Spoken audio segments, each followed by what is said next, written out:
Welcome back to Numbers on the Board. Numbers on the board, yes! Ladies and gentlemen, we are here, we are back, and we are happy to announce I'm back and I'm better. we had 100K. I know. I didn't get it. I couldn't catch you. Sorry. I'm back and I'm better. I know it. I know the rest of it. Right. Anyway, He went to a Bryson Tiller concert yesterday. That's why I said that, y'all. I thought He didn't do that song? I thought you said he you knew had his to. hits. There's no way he didn't. I don't- You said you knew his hits. I do know that song. I want you bad as ever. There you go. There we go. I can. We hit 100K, man. It took us a little bit of time. Are we ready? Are we ready to celebrate? Hold on. Oh, hold on. 100K, boys. Definitely just got some. I know security about to be knocking on the door. Yeah. Like, what Hold just on. happened? Hold on. Yeah. That was loud and aggressive. Yeah. Damn. And it, whoo. I'm just glad I got it right on the first time. Oh, my God. I told you I don't have no problem doing the twist technique. Nah, once I got a good grip on it, I was good. Hey, we couldn't have hit 100. That's crazy. We couldn't hit 100K without y'all, man. So thank you so much. Now we are 1/10 of the way to the main goal, which is the next plaque, baby. That 1 milli plaque. So shout out to y'all. for subscribing. Once we do that, we're going to do a Millie freestyle. Oh, shit. So That's- start the writing music video. right now, Derek. Derek, yep. We got some time. It do take me a long time to write a song. I don't want to hear about your brain feeling queasy. So we want to say thank you to y'all for subscribing. We want to say thank you to the team at Omaha for doing all the things behind the scenes. Thank you to our partners at ESPN. Thank you to everybody, man.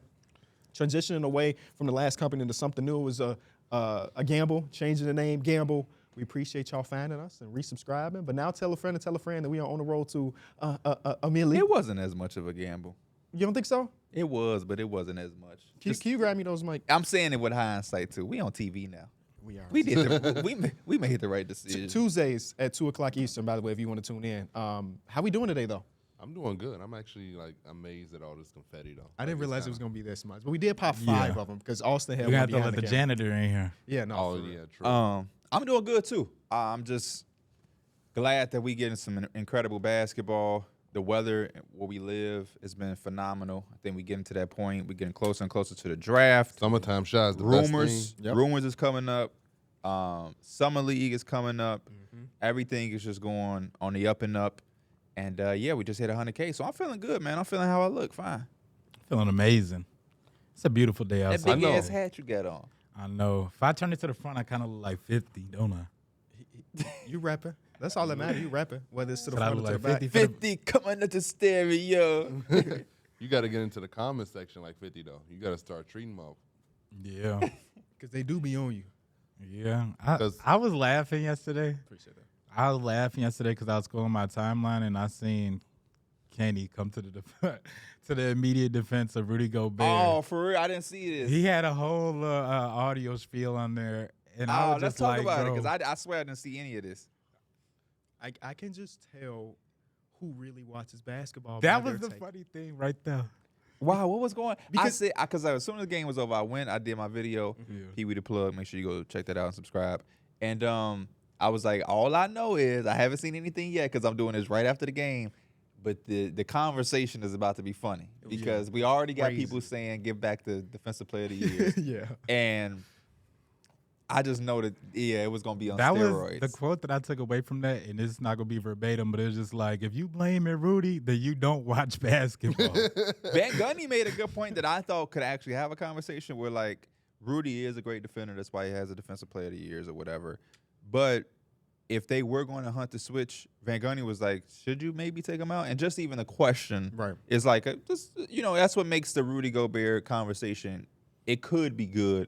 Because, yeah, you can't deny what he does defensively, but there are times where you have to ask yourself, and I just think that that's interesting for a Defensive Player of the Year to sometimes have a conversation. But then we can't have it because people go too far and saying, why does he get the award? Give him back.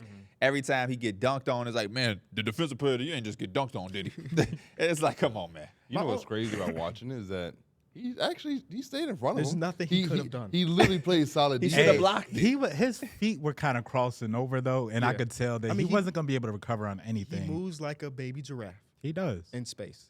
The thing that I said on my audio tweet was there a lot of things you could criticize Rudy Gobert about in this game particularly. Him being in a 1-4 flat with Luka Doncic That's not what we should be talking about. Right. Like we should be talking about some of the other stuff of when they blitz Kyrie Irving, how Kyrie just walked past him 4 times in this game. Like there's not many people in the world that can stop that Didn't step Luka back three. hit that game-winning shot in the bubble over Kawhi and Paul George? Yes, he did. And Marcus Morris? Yes, he did. It's not. I'm telling you, bro. And people are like, my Anthony Davis would have made that stop. And guess what I did? I just Googled Mavericks versus Lakers. Went to that game. Went to NBA.com. Went to 3-point shots. And 2 of those were the exact same play. Somebody else commented underneath there like, Bam Adebayo, the exact same play. somebody commented underneath there like, it's not a game winner, Yeah, I not know. the same situation. Yeah. But regardless, no, I just like to have fun on Twitter. He hits that shot against anybody. Honestly, watching the game, I'm actually just surprised because he never looks like he's moving fast or sped up or anything. But he's probably going to kill your best defenders when it comes to literally anything. That's why he's so dangerous, because you can't speed him up. Yeah. He going to do what he do. He going to get to his spots. That's what he literally kept saying in that post-game interview with Inside the NBA. He just kept saying, I was just going to try to get to my spot. Yeah. And that's exactly what he did. It was just interesting because, like, I had so many notes about the first 47 minutes and 50 seconds, and none of it really mattered because he hit the shot. But just talking about that play alone, you can tell immediately that the idea was not to have Rudy switch onto Luka by himself. And that's where you get the picture that everybody posted of Jaden McDaniels. Because if you watch that play, because I've watched it like 10 times at this point, you can see that right when they start to do the screen, Jaden McDaniels like turns around to like start to go the other way, but he retreats because there's nobody on the weak side. Yeah. So that's how we get to that point. And then on the left side wing is Dereck Jones Jr. being guarded by Kyle Anderson. And in my mind, there's no way Luka should be in space by himself or Rudy Gobert. That if I'm coaching, which Dereck Jones Jr., you finna have to hit a game winner. Exactly. Or PJ Washington, who's 0 for 4 on the other side. One of y'all have to hit a game winner. 0-7 combined from 3, I believe. So I know it's hindsight and everything, because if Luka misses that shot, then we're not talking about anything. Mm-hmm. But in that moment, I think that you should want to get the ball at Luka's hands. That's what some of the other teams did. PJ Washington has 2 basically game winners in this playoff run. I mean, not buzzer beaters, but like game winners, because teams have opted to just like, if PJ beat us, he beat us. I think that's a good scheme, though. Like, you shouldn't. There's certain players in the league that you like, okay, we just going to get the ball out of his hands when it comes to those last final seconds, because we want to be able to say at least, P.J. Washington beat us. We can live with that. Dereck Jones Jr., he beat us. He won't do that again. Yep. Luka can consistently beat you. He can do it every time. literally That's why I really like the Mavericks. They play my type of defense, where it's like just heavy gap, and that's essentially what we're doing. I mean, if Anthony Edwards is going to beat us on jump shots, then he's going to beat us on jump shot. We can't take the ball, or not going to spend too much time trying to take the ball out of his hand too much. But we're going to make him basically give up the ball, because we're going to clog everything up. And at a certain point, he's either going to have to take tough shots and disgusting shots, or he's going to have to kick the ball out. And they've been doing that. And for some stretches of these games, the Timberwolves have been knocking down threes. Yeah. But it hasn't been enough for them to win. And at certain points, they have also had quarters where the 3-point shot isn't falling necessarily, and Cat and Anthony Edwards have not been able to really get going. And, you find yourself in a situation where you're dependent on Naz Reid. The first game was the Jaden McDaniels game, and ultimately those guys are supposed to be add-ons and not what you're relying on. So I just love the defensive concept of what the Dallas Mavericks are doing the entire playoffs. This is what they did to Shea and the OKC Thunder. It feels like the Clippers series was so far ago, and there was no Kawhi and everything. I can't that series felt like it was just regular season games. I think the first maybe 1 or 2 games was like okay, but after that the Clippers kind of rolled over, and it was like whatever. They could have been doing the same thing. I don't want to speak on it because I just can't remember off the top of my brain. But in this series so far, you're just clogging everything up, heavy gap, which I just think is just like that's what common sense basketball. I love heavy gap defense. In the series where it was the Knicks versus Pacers, that's what they were saying. Doris Burke was just saying that for Jalen Brunson. Like, Jalen Brunson is the one that kind of gets everything going. Anytime he has the ball, we're going to dig at him anytime they come close to him. But the only thing I would say is I think they had it a lot easier because we had Precious and Hartenstein out there with Josh Hart. Yeah. Versus, like, they doing it, and they got Ant, Cat, Conley, McDaniel. Like, they got 4 shooters out there at all times. Regardless, though, in the playoffs, it's always the same theme of we going to test them shooters. They pressed Brunson. They did. We going to test some shooters. I mean, Jaden McDaniels hit, 5-6 in the first game? to none, basically. Like, you got to at least be a little bit better. It's a lot of things we still can go into it, and we are. I want to do this, drop the mic real quick, because I did see Lonzo said he got a new You finna switch meniscus. the whole comment. We could have got to that drop the mic, man. Hey, I don't want to do it in the middle of the show. Yeah. I don't want to do Go it in the ahead, middle of the man. show. Go ahead. I seen my boy Lonzo got a new meniscus from a donor, and he said This was sad to hear, for sure. It was. it was. I think it's a medical, like, I don't know, I think you're just gonna say like breakthrough or something. miracle. I was gonna say I didn't even know it was possible. I was trying to didn't know that look was possible. through. This I shit was is looking sad, through. bro. Is there any other NBA players that had like something donated to them to kind of help them? And I couldn't. The only thing that popped up was Lonzo because it was so recent. But I'm like, bro, what if he comes back and it's just like he looks brand new? What if he doesn't? Who is donating meniscuses? I don't know. I really don't know. For him to even have a chance that he Yeah. needs a donor, that's sad. That's just he said it was that bad. Do you It's think a it's like a post-mortem like donation? I would Like think someone so. that passed away? It- Or is it- it somebody just like, hey, I don't need this. Give It's it so to many questions because first and foremost, does it have to be anybody? Can it be anybody? Does it have to be a specific person that's close to his size or close to his athleticism? I have Or so like many That's what I questions. was thinking. Blood So type many- matter. That's what I was thinking. Because I know too. with I'm gonna organs, ask like blood somebody. type matters a lot. I'm going to ask. Like you can't, if you have type Yeah, O, you a lot. can't get a type A. Yeah, it's everything. Yeah. It's more than a lot. Yeah, I think that's why you see the search for Nate Robinson with the kidney stuff yeah. is so significant because yeah. But I have so many questions. Yeah, you know what I'm saying? Like, what the hell is that? But again, it's It's just meniscus transplants last up to 12 to 15 years. that's not what I'm asking though.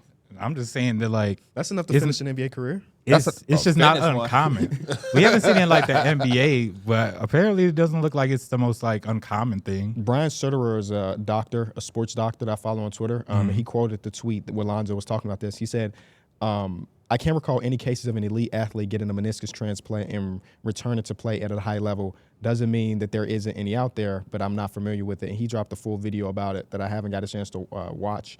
And then the top comment is someone saying the donor in that case is dead, right? And Did you see anything? somebody replied saying, no, the guy just really is a big Bulls fan. Right. Because they say you could walk with like you could do You can stuff live without, normal yeah, life without yeah. meniscuses. Yes. And if you tear your ACL, you can still live normally too. Yeah, it's just You about athleticism, jumping and just cutting. And Yeah. So drop the mic is if you could donate a part to any NBA player to help their career, any point in their career, who would it be? I think we all lining up at downtown Chicago to give Put Derrick Derrick Rose. Rose. Yeah. Are we a ACL. match? Are we a match in 2012? Yeah, we're all down there. It's like, hey, not only can you get his, take mine too in case Just in anything. case, Yeah. just in case. Give you even more power. Stuff it all in there. Emails, you're not donating to Giannis to help Dame out? My Achilles? No. Damn. Not even to help your So man get a ring? in this hypothetical, so if he donates his Achilles, does that mean I think he's just Achilles without are one way forever? more important. Like I won't be Yeah, able to he walk. can't get his shit Oh, back. then I'm not donating to anybody.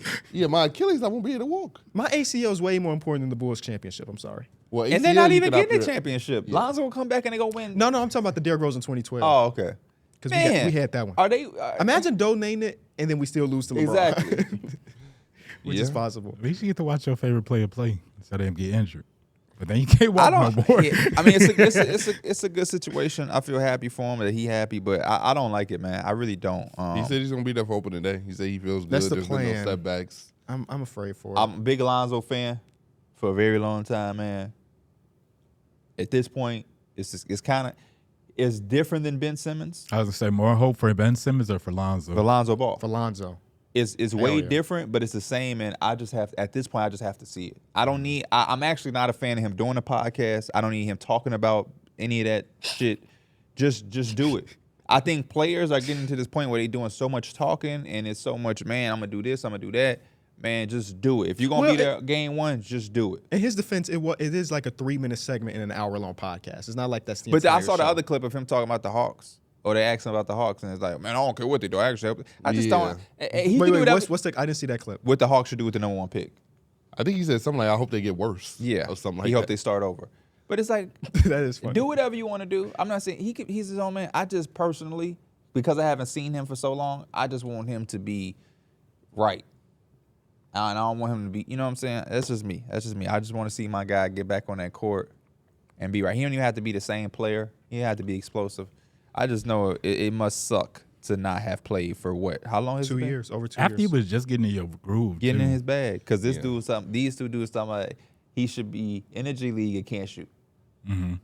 This so long ago, I think it was still the D League. Oh, damn. Might have been.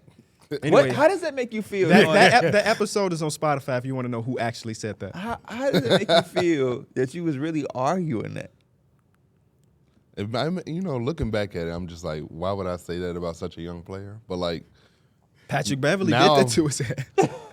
Patrick Beverly changed the whole You know we was narrative on the about it. stream in there. Did you watch the whole thing? I just came in and ruined y'all stuff and then left. He said he was making a reservation. And this is just, I'm just trying to see.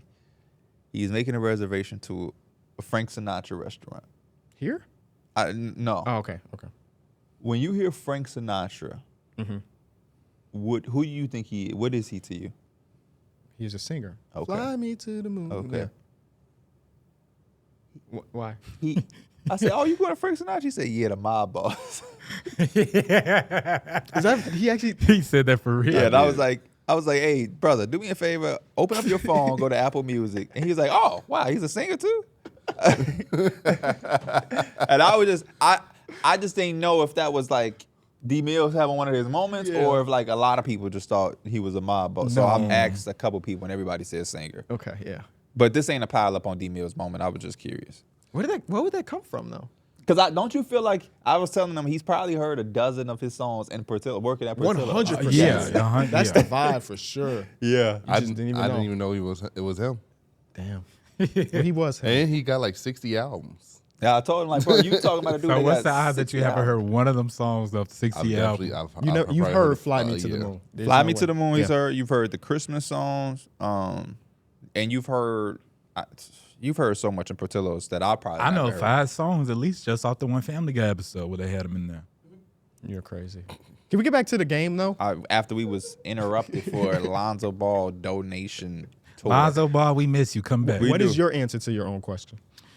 Well, one of my favorite players. No, because he left. I would have said Andrew Bynum, but he went on to a different team. What would you have donated? Well, the What? reason he His went on knee? to another What was team it? is because they traded because he couldn't play. So in this Hey, hypothetical, Mike, if you donate to him, he's still donate on to the your Lakers. favorite player. The Lakers don't pay you no bills. They gave you no tickets, nothing free. Matter Just of do fact, you. I'm giving Anthony Davis whatever he needs for that Suns series when he got hurt, when he could have took them out by himself. This was like 2-3 years ago. Yeah, I'm like trying to rack my brain. That was 2021, right? I think it was because it was the year after You the going under the champion. knife to Okay. help the Lakers. Hmm? You going under the knife to help the Lakers. Yeah. They wouldn't go under the I knife don't to do nothing but help sit in the you. chair for my jobs. All right, back to the I mean, Timberwolves. that's fair though. What? What did he need his meniscus for? He's a streamer. He's a podcaster. They wouldn't do the shit for him, is all I'm saying. As his friend, I want him to do the shit for somebody. They wouldn't that give would you get- courtside tickets. I Yeah. give my ankle to Kawhi for when he stepped on Zaza. Oh, Now, that I might be with you on that. Yeah. Because I feel that like was- all the injuries started going down after that. yeah. That was They crazy. was He busting might he their have ass, an too. MVP. He probably got another championship. Wasn't they up by like They was 20? up 20. They was Yeah. up. They was Yeah. up. It was looking like the Spurs was going to win there, and all of a sudden Kawhi go down. That was game 1? Yes. Yeah.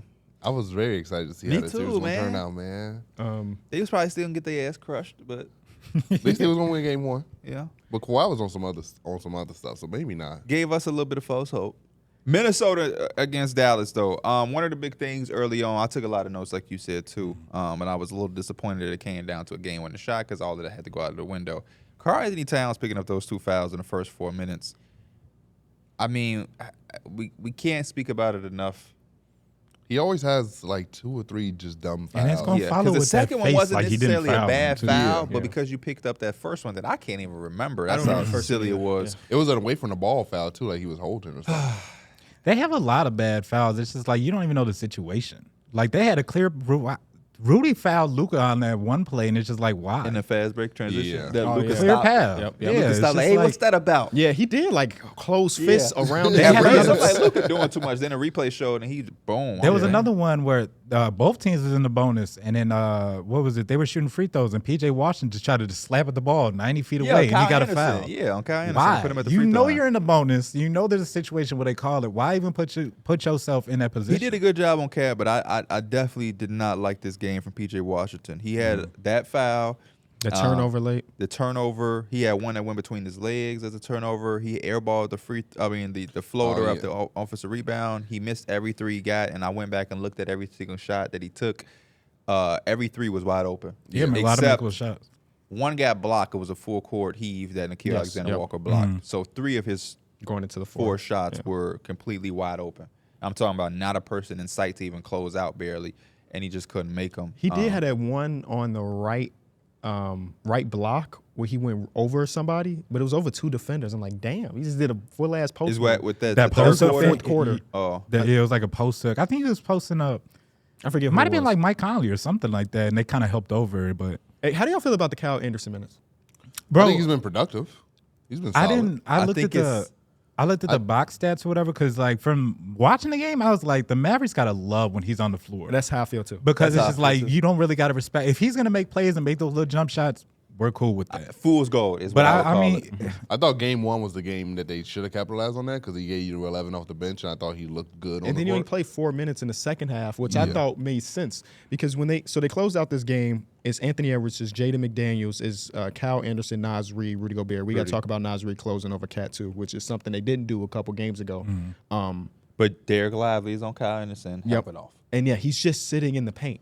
Because Kyle Anderson is sitting in the goddamn dunker spot when his vertical is like on Mike's level. He's not a threat right there. And you just gotta love it because you completely neutralize Anthony Edwards' ability to get to the basket. Yeah. Because he's just gonna be guarded by Dereck Lively, who's been so ridiculously good the whole playoffs. Especially but yesterday when he's was protecting the rim. man. Oh my God, he's been amazing. Rudy Gobert like airballed a 2-foot layup because Dereck Lively was just right there. Can they please stop giving Rudy Gobert the ball with an open lane? And They're playing right into Dallas's hands by yeah, now. but they some of give it those to he him on also. that short roll, and then he has to make a decision. I'm and with you. And I'm he's with so you. bad at But it. some I don't of know those- who to blame in that spot. Some of those offensive rebounds too. I don't know who to. Yeah. I don't know if it's Rudy because he's just got to be better on those short rolls, Mike, or if it's they can't you give know him who that to ball in blame. that spot. He's You know in who year to blame. 12. I mean, at Yeah, this point, you you can't. can't just give him the Exactly. ball on a short roll, bro. No, you know who to blame. But that's like a thing for routine centers at this point. You got to be able to make like You know plays who out to the short blame. roll. For him not to just be Who able to you put the ball. blaming? If we was on Pro-Am and you was doing that, I'm gonna probably tell my player teammates KYP. You got to know who you throwing the ball man, to. hell But no, he's the one open. I'm blaming Rudy, bro. He's getting the ball at like The the free throw line. extended. Like, and then what he is- has to make a decision. They have to though. And anytime he dribbles the ball, I'm It like, just looks so bad. He takes Possession those over. long and- draft-like steps. and his defense, he got like 3 Euro steps in the first half last game. And but I he was just be like, smoking them.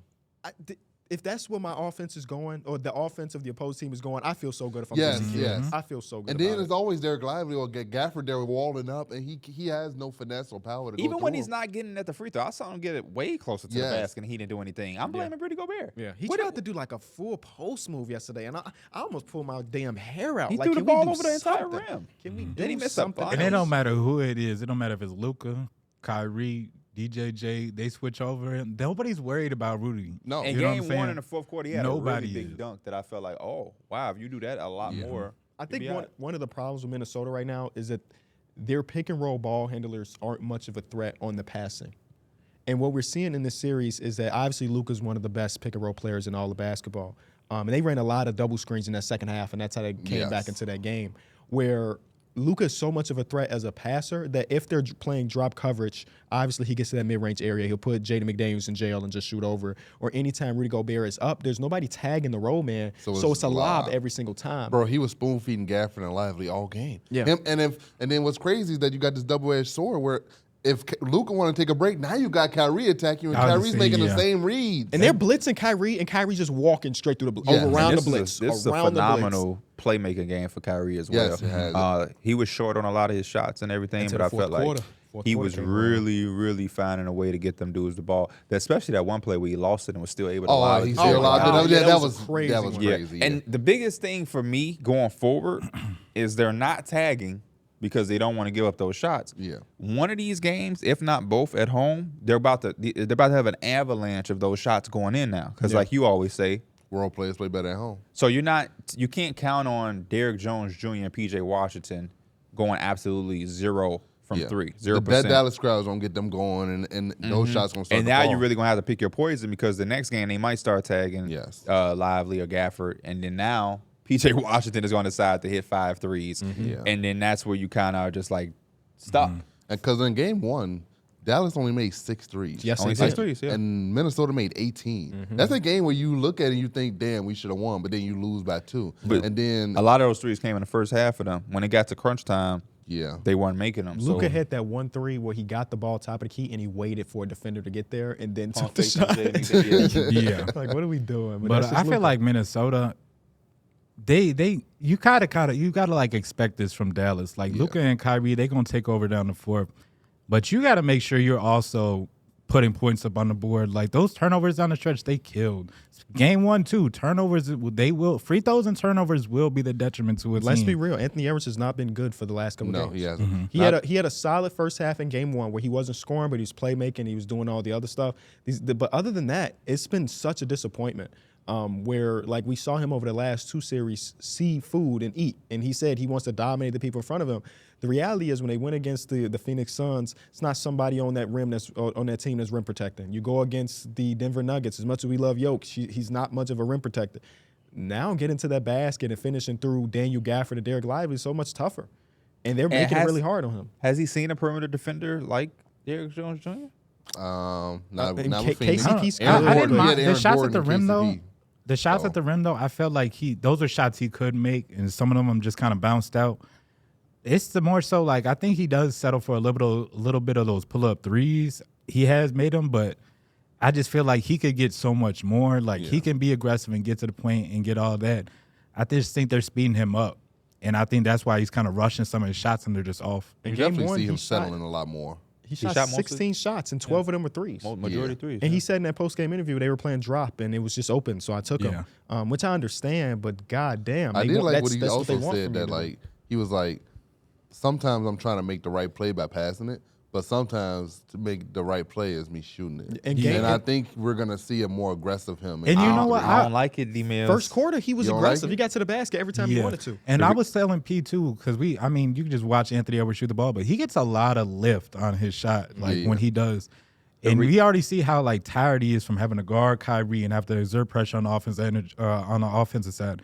Get a little bit closer to the rim and make it easy for yourself. The reason I don't like it is because it's showing me something that I already seen in the games, which is overthinking. Just make the play. There was a play down the stretch where he turned it over to Nas Reed, Trying to where kick it out, yep. Jaden McDaniels had already been open. If you just give the ball up, Jaden McDaniels ain't gonna do shit but give it right back to you. I promise that's all he was gonna do. But when you start to overthink it, should I take this mid-range? Should I pass it? Do I keep it? Should I shoot the three? Am I getting to the lane? I just think that you just got to let the game come to you, and that's a part of the development and the growth because Dallas isn't going to let you get super, super comfortable. So you have to allow some other guys to touch that basketball instead of just being at the top of the key settling for these threes. But I think he also just feels like there's shots that he's turning down that he could take. Yeah, Like some of his that's- mid-range shots, I think he's kicking it out because they're helping, but I still think his little mid-range pull-ups are still a good shot. I'm not saying it's a bad shot. All I'm saying, did you hear what I said? It's just overthinking. So Yeah. now if you're in a situation, if I'm passing them up, now I'm coming into the next game saying I need to take them. Now you're not going to pass the ones you have because now you're just in the I think he has to find a great balance of doing both. I mean, that for the was the point first I was couple making. series, I felt like when he got to that free throw line area, that was money. I like him getting all the way to the cup as much as you same. can.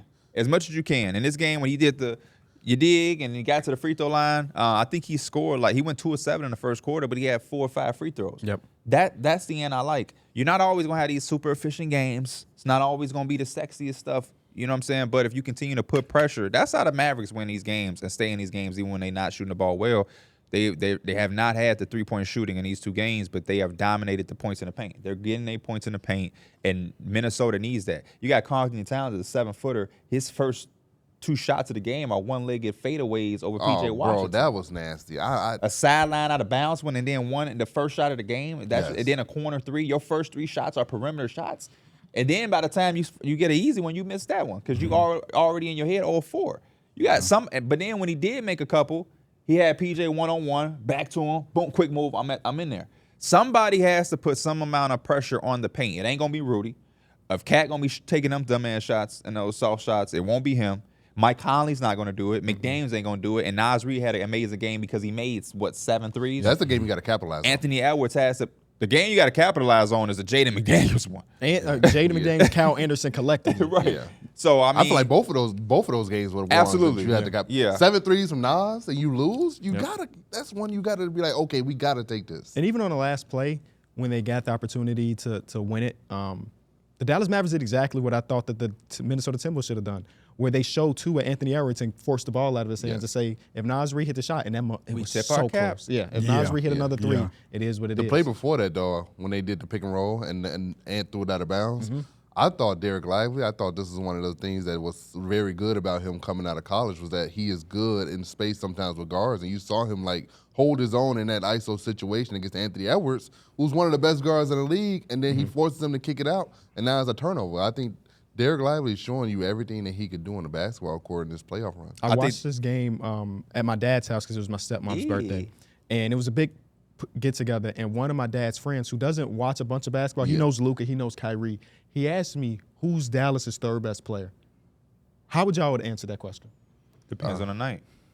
Sometimes it's Dereck Lively. Yeah, I think Pierre's right. Sometimes PJ Wash. The last series, you would have went over there and y'all would have had the birthday party, and you would have looked and you would have probably said, man, PJ Washington. PJ Washington. Some nights you're going to say not only Dereck Lively, you would say him and Gafford. Yeah.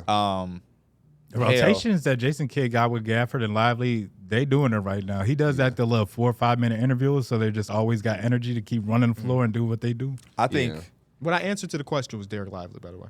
And to be honest with you, it's hard to call him the third best player, but what Dereck Jones Jr. brings is it's almost the third most important, I would say, especially in some of these other series that we've seen. He hasn't had it yet offensively in this series, but like he hit.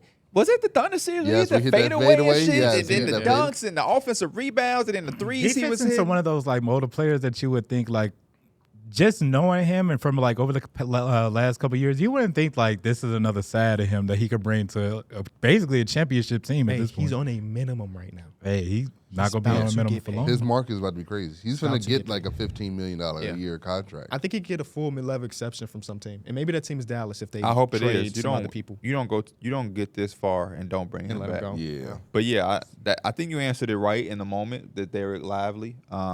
But again, I think the comfort in him, the way he was defending, was again the gap. It's so comforting as a defender knowing that you got the gap, help on your left and your right. So it's like even if he gets to step on me, Dereck Jones Jr. is right here. You know what I mean? PJ Washington is right here. And then what they do is on the weak side, the corner guy, he got 2 feet in the paint. There were so many times I've seen, and I don't know if they're too far in. I don't know if this is their assignment, but Kyrie 2 feet in the paint. Hardy 2 feet in the paint, even though that they're not the backline defense that is threatening, but when you're Anthony Edwards and you got the ball up top, you're just seeing bodies. Yeah. You're not thinking about, Kyrie is the last. No, you got layers. Before you get to the back line of Hardy and Kyrie, you got to get through Lively, the initial defender that's in front of you, the gap. You got to put it over their head like I'm Kyrie. glad you said Hardy because he definitely deserves some love. Yes, he mean, do. it was just a couple games ago. We was like, is he finally checking into the game, into this postseason? And now he's getting some like nice minutes, hitting a lot of big shots. That 3 and what the second half was huge. Yeah, and that run in the third quarter. Chris mentioned them. They got to come out and they got to have some sort of game plan to get Anthony Edwards free.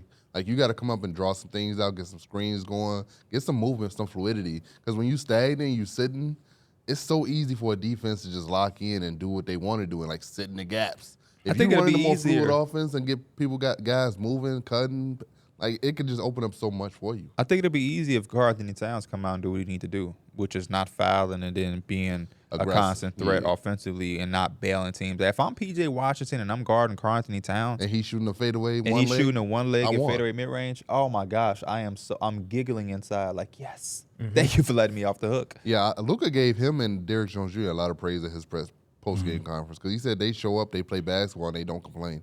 Like no matter how they're playing, what they're doing on the court, they don't care. They kind of have a next possession mentality, and I love that.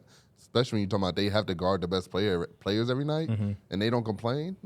You love that as a head guy like Luka. I think part of the problem for Minnesota is that the Karl-Anthony Towns Nas Reed minutes are not scoring the way they normally should.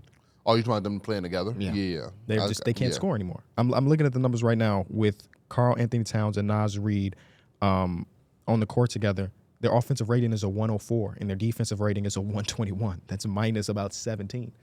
Like that you can't like that lineup collectively was where you punch people in the mouth. Yes. We got Cat who can score on all 3 levels, and we got Nas stretching the floor, vice versa. And so far, they've been completely neutralized as a duo on the court together. Because that was one of the questions I got asked at the party too, because they saw Rudy Gobert in that pick and roll and seeing it was lob after lob after lob. Like, why not bring the big fella out? It's like the other option is just as bad. It's actually it's a lot worse. It's a lot worse. This is the best you can really run on the defensive side and on the offensive side too, which is surprising to me. Yeah, I thought coming into the series, those lobs wasn't going to be there with Rudy Gobert and Cat being in the paint, like 2 big bodies there, and They're it's just still so free cheese. infatuated with eliminating the 3-point ball that they're okay with not tagging the roll man every time. And Luka being one of the best playmakers in the world, he's okay. He would throw a lob every possession if he Yes, was. and Gafford and Lively going to go get it every single time. Yeah, one of them got one of them. I just knew Kyrie threw it too high. Yes, I but just they got knew he threw it They too catch high. radius is ridiculous. Yeah. I didn't Insane. know Gafford had that type of catch radius. Man, Well, that's Dude. because he played for the Bulls all those years. Ain't nobody throwing it up to him now. But me and you were saying he should have started. Yeah, I did. Yeah, that was 3 years ago before he was good at basketball. He talking about Who was gonna maximize Gafford on that team? Wendell Carter. No, Tomas To his Satoransky? defense, That's who it though, was he gonna be. did have games where Chris he was Dunn. looking like he should be the starter, but then also his other games was like he looked like he should probably be coming off the bench. One of my favorite evolutions for Daniel Gafford is that he went from a guy that hunted blocks to a guy that played great defense. yeah. In that's true. Chicago, he was very Hassan Whiteside more than anything. That's That's what just me the and Mike be maturity of trying the to- that's the maturity of players. We were though. trying sure. to coach our teammates on pro-am, but with steals. Don't hunt steals, man. Just guard your guy straight up. Yeah. People be hitting hitting the X button 50 times, You're going to take yourself out the play. but have 0 steals. What's the positive Him, of that? don't you got 43, 53 steal and you was in the passing lane? Tell me something. I don't know why he went for it like that.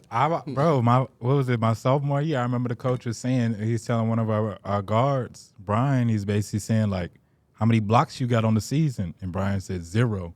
Because he had like 20 fouls where he's trying to jump and get a block on somebody and foul somebody. He's like, there's no point. That's There's no actually kind point. of funny because Brian's like 6'4", and in high Was school he? that's kind Who of was tall. Brian? Brian was he was his height? Brian was is like not just 6'3". 6'3". That's No, your height. Brian That's was not literally like- taller than you. What Brian is Brian was like Kerr. my height. Brian he's was not, not bro. your height, Are you bro. insane? He was like a good 6 Why foot, do maybe you be- 6'1". why At do least you- when I do knew. you I'm gonna realize- ask Terrence. I'm gonna ask Do you Terrence. realize you say shit that's just Brian kinda was like, not my height. No. Oh, I'm thinking He he was I didn't know. he was a taller guard, but he was not 6'3". Oh. He might have been 6 foot, maybe 6 foot at the maybe time. I'm misremembering. He said he was my bad. 6'4", KB. Yes, 6'4" is crazy. Now, Bro, if y'all he knew, would be damn near the same size as Malik. yes, Malik was the starting center, 6'4".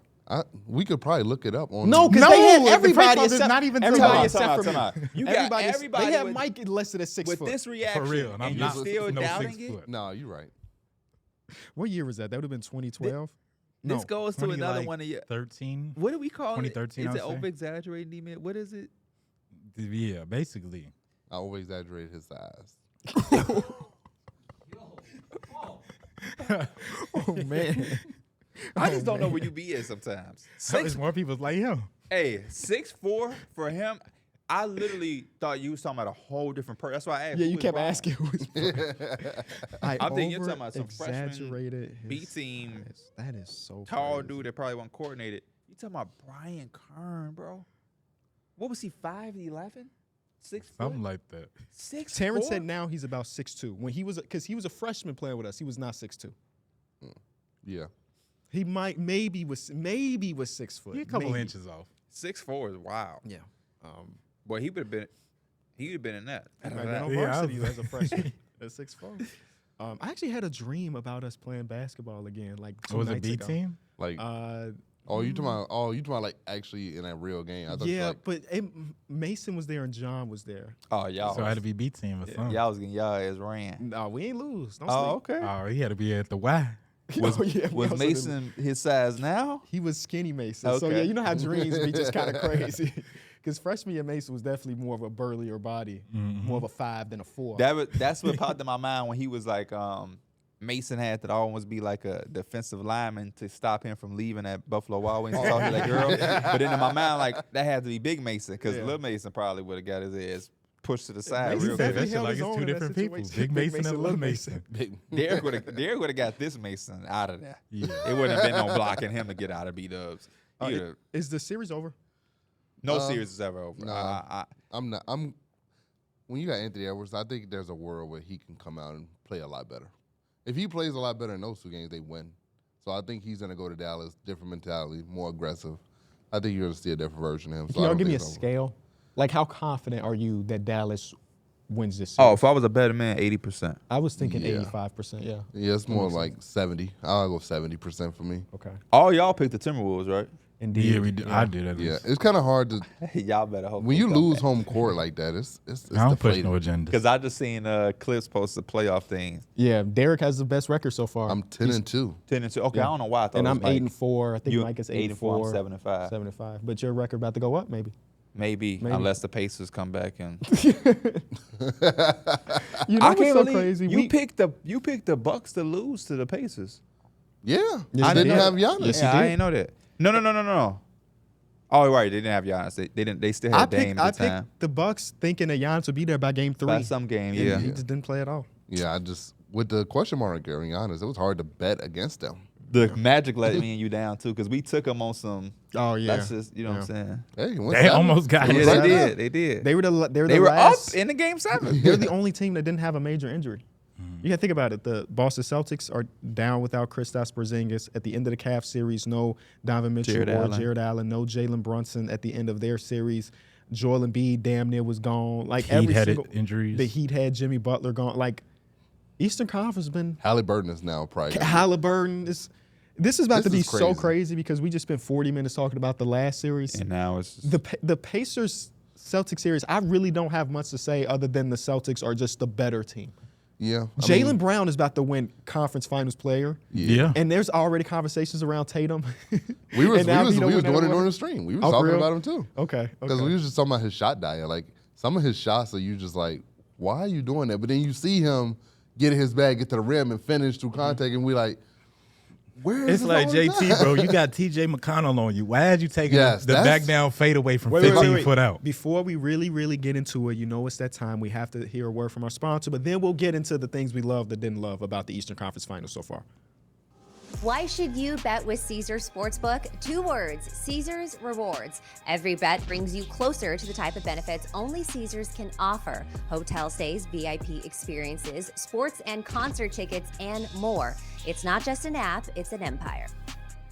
Just getting us back to the ground. 126 and 110 was the final score, but it wasn't that close. Like I know it ended up being 16. It didn't feel like 16. It felt like a lot more. I would, like I said, you weren't there. You were gone, but we were doing this during the stream, and I was saying like those games that are 5 to 10 for the whole game, and they can never really fully catch up. I feel like those are the worst games. Yeah, when Hallie went out and they said that he wasn't returning, I was like, it's GG's. I There's think no with way. 9 minutes left, They Rick pulled Carlisle the starters. Yeah, I don't think Yeah. Pascal played. Yeah. yeah. And I think I saw everybody on Twitter acting like, why would he do that team was. I agree with Mike. We were saying it all stream. That was the worst type of game because Boston ain't really insert dominance to where it felt like this is over. It wasn't comfortable enough to where we can be like, all right, let's leave. Or I can go do this. Sometimes games get so crazy, you like, I can go fold. Let me start folding my clothes, or let me put some clothes in a washing machine. It ain't get that bad, but it never got to the point where you felt like the Pacers were going to win the game or make it close. Yeah. It was always just big enough to kind of be like laid back, but it was never a big enough lead to where you can completely disregard the game in itself. And I agree, Mike. That's the worst type of game to be a part of. Because it was also like it would have been a little different if at least the Pacers was up 5 to 10. Because it's like they the underdog, but you know Boston go win the game eventually. So without seeing that fight and then eventually seeing Hallie go down, you just like, man, I guess just give it to Boston at this point. Yeah, without Hallie, it's gonna be hard.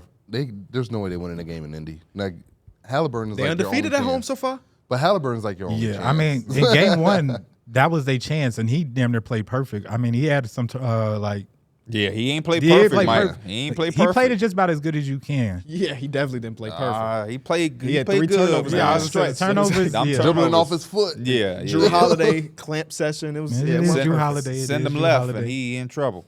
yeah. Well, you know he don't use the right. He don't use the left stick to dribble. Yeah, but it was as good of a game that he's had. One of his better That was the games. game to win, bro. To lose to have 21 turnovers in a game And be that close to and winning. be that close to winning and to lose. And they also lost the free throw battle by like 20. yes, 30 to 20. I mean, 30 to everything that could have went wrong for them went wrong, and they still had a chance to win. Yep. And they literally fumbled it on an inbound pass. Yeah. That's why I picked the Celtics to sweep, man. Because even on a night like that, they still found a way to win. They still haven't had their best game, their dominant game. And once I knew it was going to OT, I was like, you're not beating this team in OT. Now, No. a team like the Celtics, you don't give them an extra 5 minutes. Because now Tatum then scored 8 points in OT. And TJ McCollum fouling him on a layup. Like, what are you doing? Trying to wrap Aaron them. I Neese. hate when you try to wrap somebody up and they still finish. You know that's what's got to ridiculous? be You know that's what's- got to be humiliating. more than LeBron anything. was like the best at that. Yes. When He'll do in that. his prime, The people, goal. used to, people really Shake used to him try up. to wrap him up. And Marcus he would just Morris go right in through that it. series tried to really pull him down. He scored. And yeah, he do it. Y'all He saw was- that clip of Bron on the Stream illegal E? stream? Yes, bro, that was crazy. That man literally would not buy a subscription. I didn't know it was that serious to where They he's say he's the illegal most streaming frugal game. billionaire, man. You ain't see when Twitter had dropped like you can buy their subscription to have like the little check mark, Yes. and LeBron was like, I ain't bad that shit. I saw that, yeah. Does he not have a It's like check mark? He $5. does though. Yeah, Oh. he lied. We all did. I fronted like I wasn't going to buy it. Yeah, But then but it's they like, pay for itself. LeBron got to put 2 tweets out. He'll make that $7 back. I sure got paid yesterday. You did? Yeah. I Shit about didn't. that. They sent me a It'd be little, so random. They sent me a little $10 $13 check. Hey, what you gonna do with that 13? Chipotle? Yeah. Yeah, it got to be some Chipotle. Yeah, those checks be so random. They just come, and you don't even know they're coming.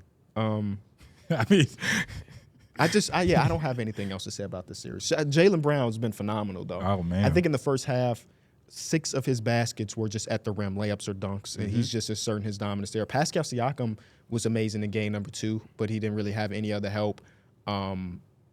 I got nothing Siakam else. too was ridiculous. Yeah. He was just, it was money. That mid-range game was money, bro. It was like nobody could do with it. Oh, they also switched Al Horford defensively for game number 2, and I thought that mattered a lot because in game number 1, it was Haliburton, it was Nembhard, it was Pascal. They were all just going at him, and now they kind of put him away from the ball defensively, and that helped, I think.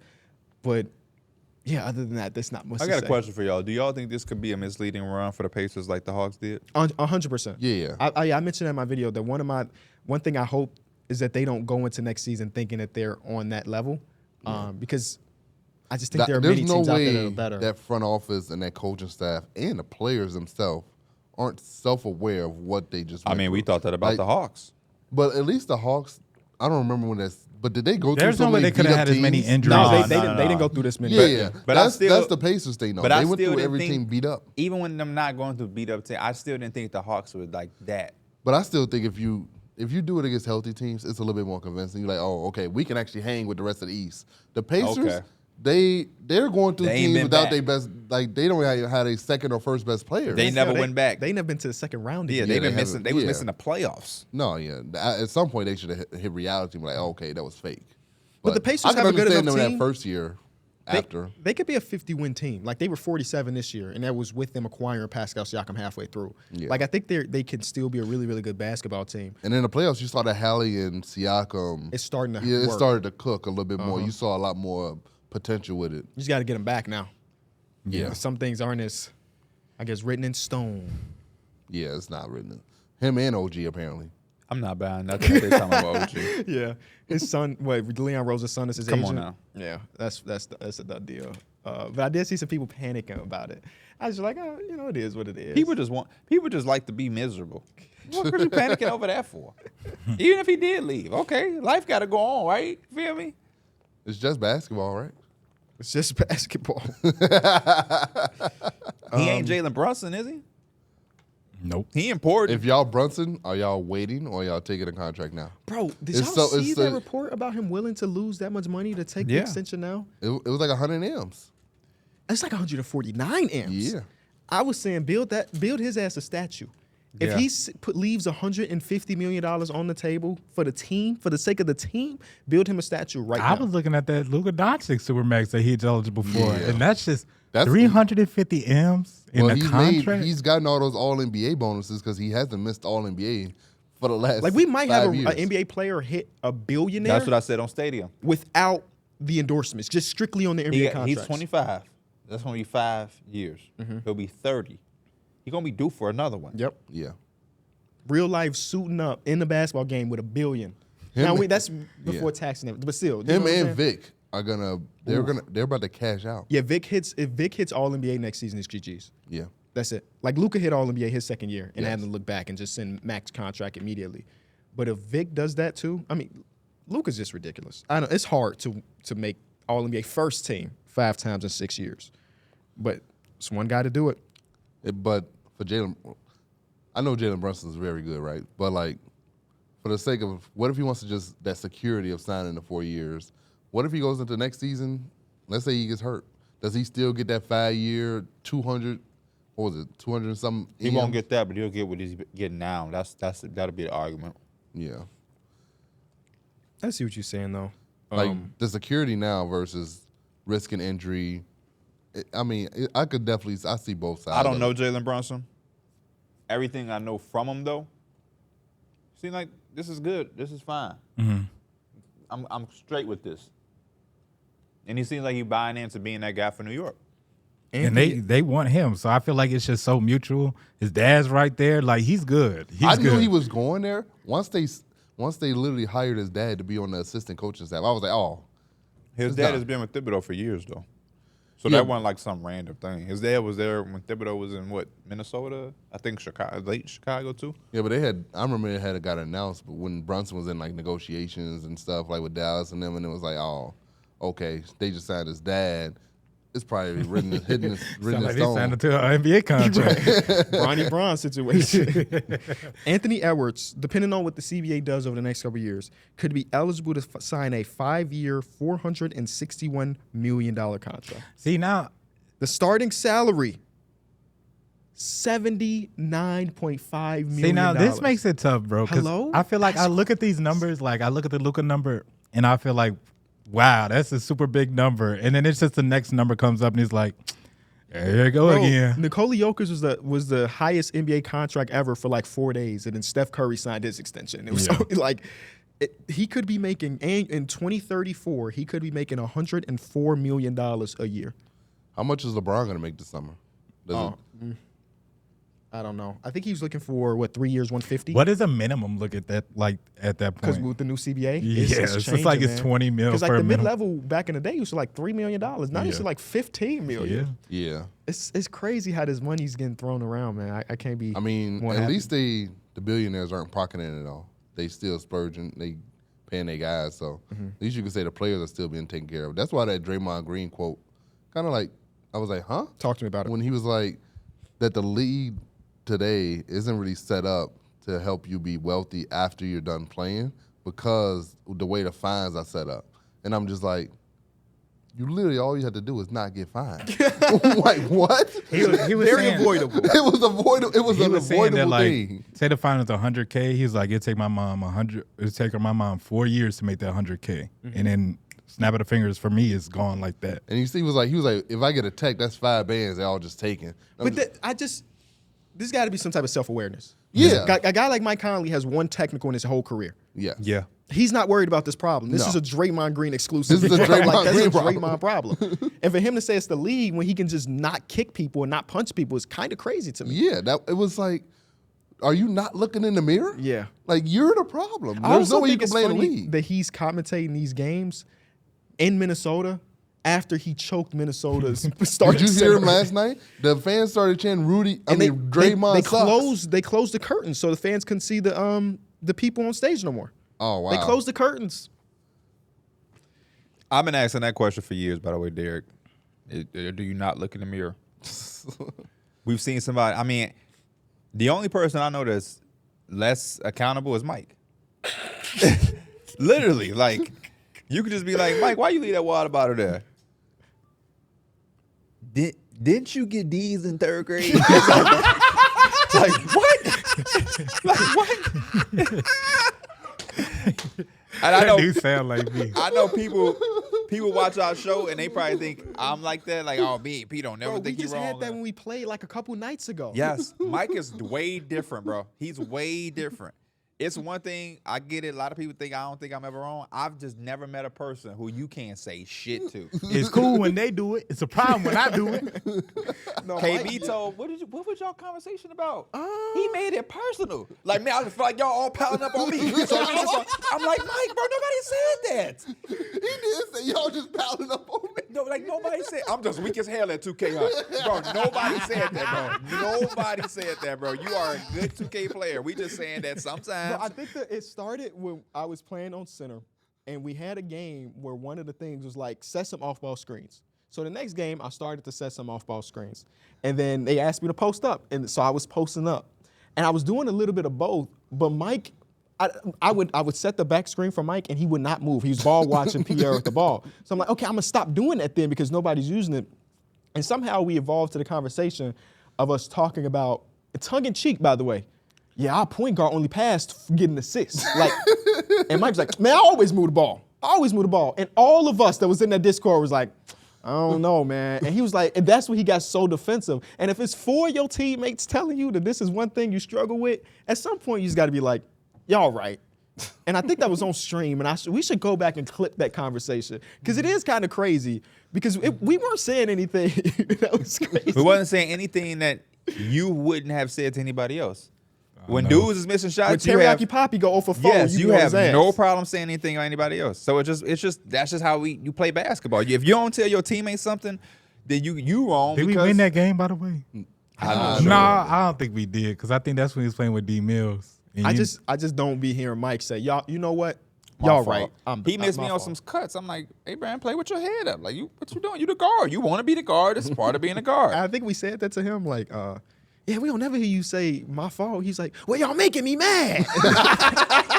I'm like, oh, yeah. This motherfucker different today. And that's Draymond Green for you. That's Draymond Green, man. Yeah. Yes, yeah. What a weird conversation. And you know what? I thought that interview collectively was pretty good. He was on Him and Shaq when he Shaq, said yeah. that.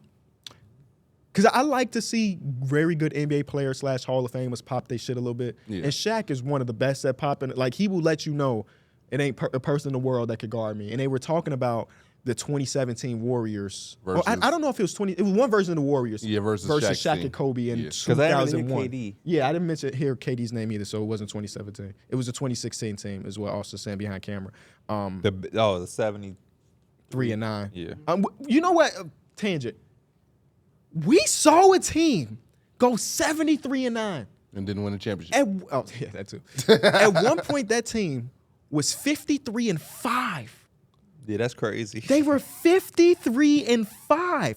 And y'all know what that 53rd win was? Klay Thompson. When he pulled from like half court against OKC. Oh, yeah. That was 53-5. Yes, Yeah. bro. And we've been lucky enough to see Kobe, to see Bron, to see Timmy D, to see a bunch. I mean, if you was early enough, you saw the end of Mike too. Yeah.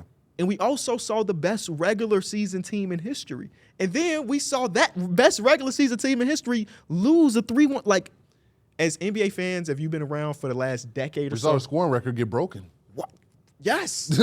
Like, we have experienced so much greatness and so many crazy things that, like, and it's only going to get crazier. Yeah, I mean, I've been We thinking saw about Domantas Sabonis beat Moses Malone most double-doubles consecutively. That's insane. Now, When you think about all of the The centers. next thing we need to see is somebody blow a 3-0 lead. Yes, and maybe it'll happen. With the way the threes are shot, I think this is the era where it's most likely it could happen. Let a team get a three-game stretch of being hot. The Celtics was so close. Our team at Omaha puts together these packages of different statistics. And part of it was talking about the comebacks. Like a 2-0. They were down. The Mavericks trailed by 18 points. That would have been the third largest comeback in the playoffs this year. Yeah. Like, when we were young, if you were up by 18, It was done. Big let's go go outside see and what else play. is on. Yeah, Yeah. like, that game is over. And we've seen 3 near 20-point comebacks in this playoffs alone. That is crazy. Yeah. and they're breaking all time. Like further in that, they were talking about the threes record that they have with like Anthony Edwards. I think it might have even been just like franchise record for threes in the postseason. But Anthony Edwards was at 7, and Naz Reid was just at 7, and those were both this year. The last one was like Sam Cassell. It was I like think it was somebody like like catch and that. shoot Sam threes, Cassell right? and Latrell Sprewell. Yeah. Yep.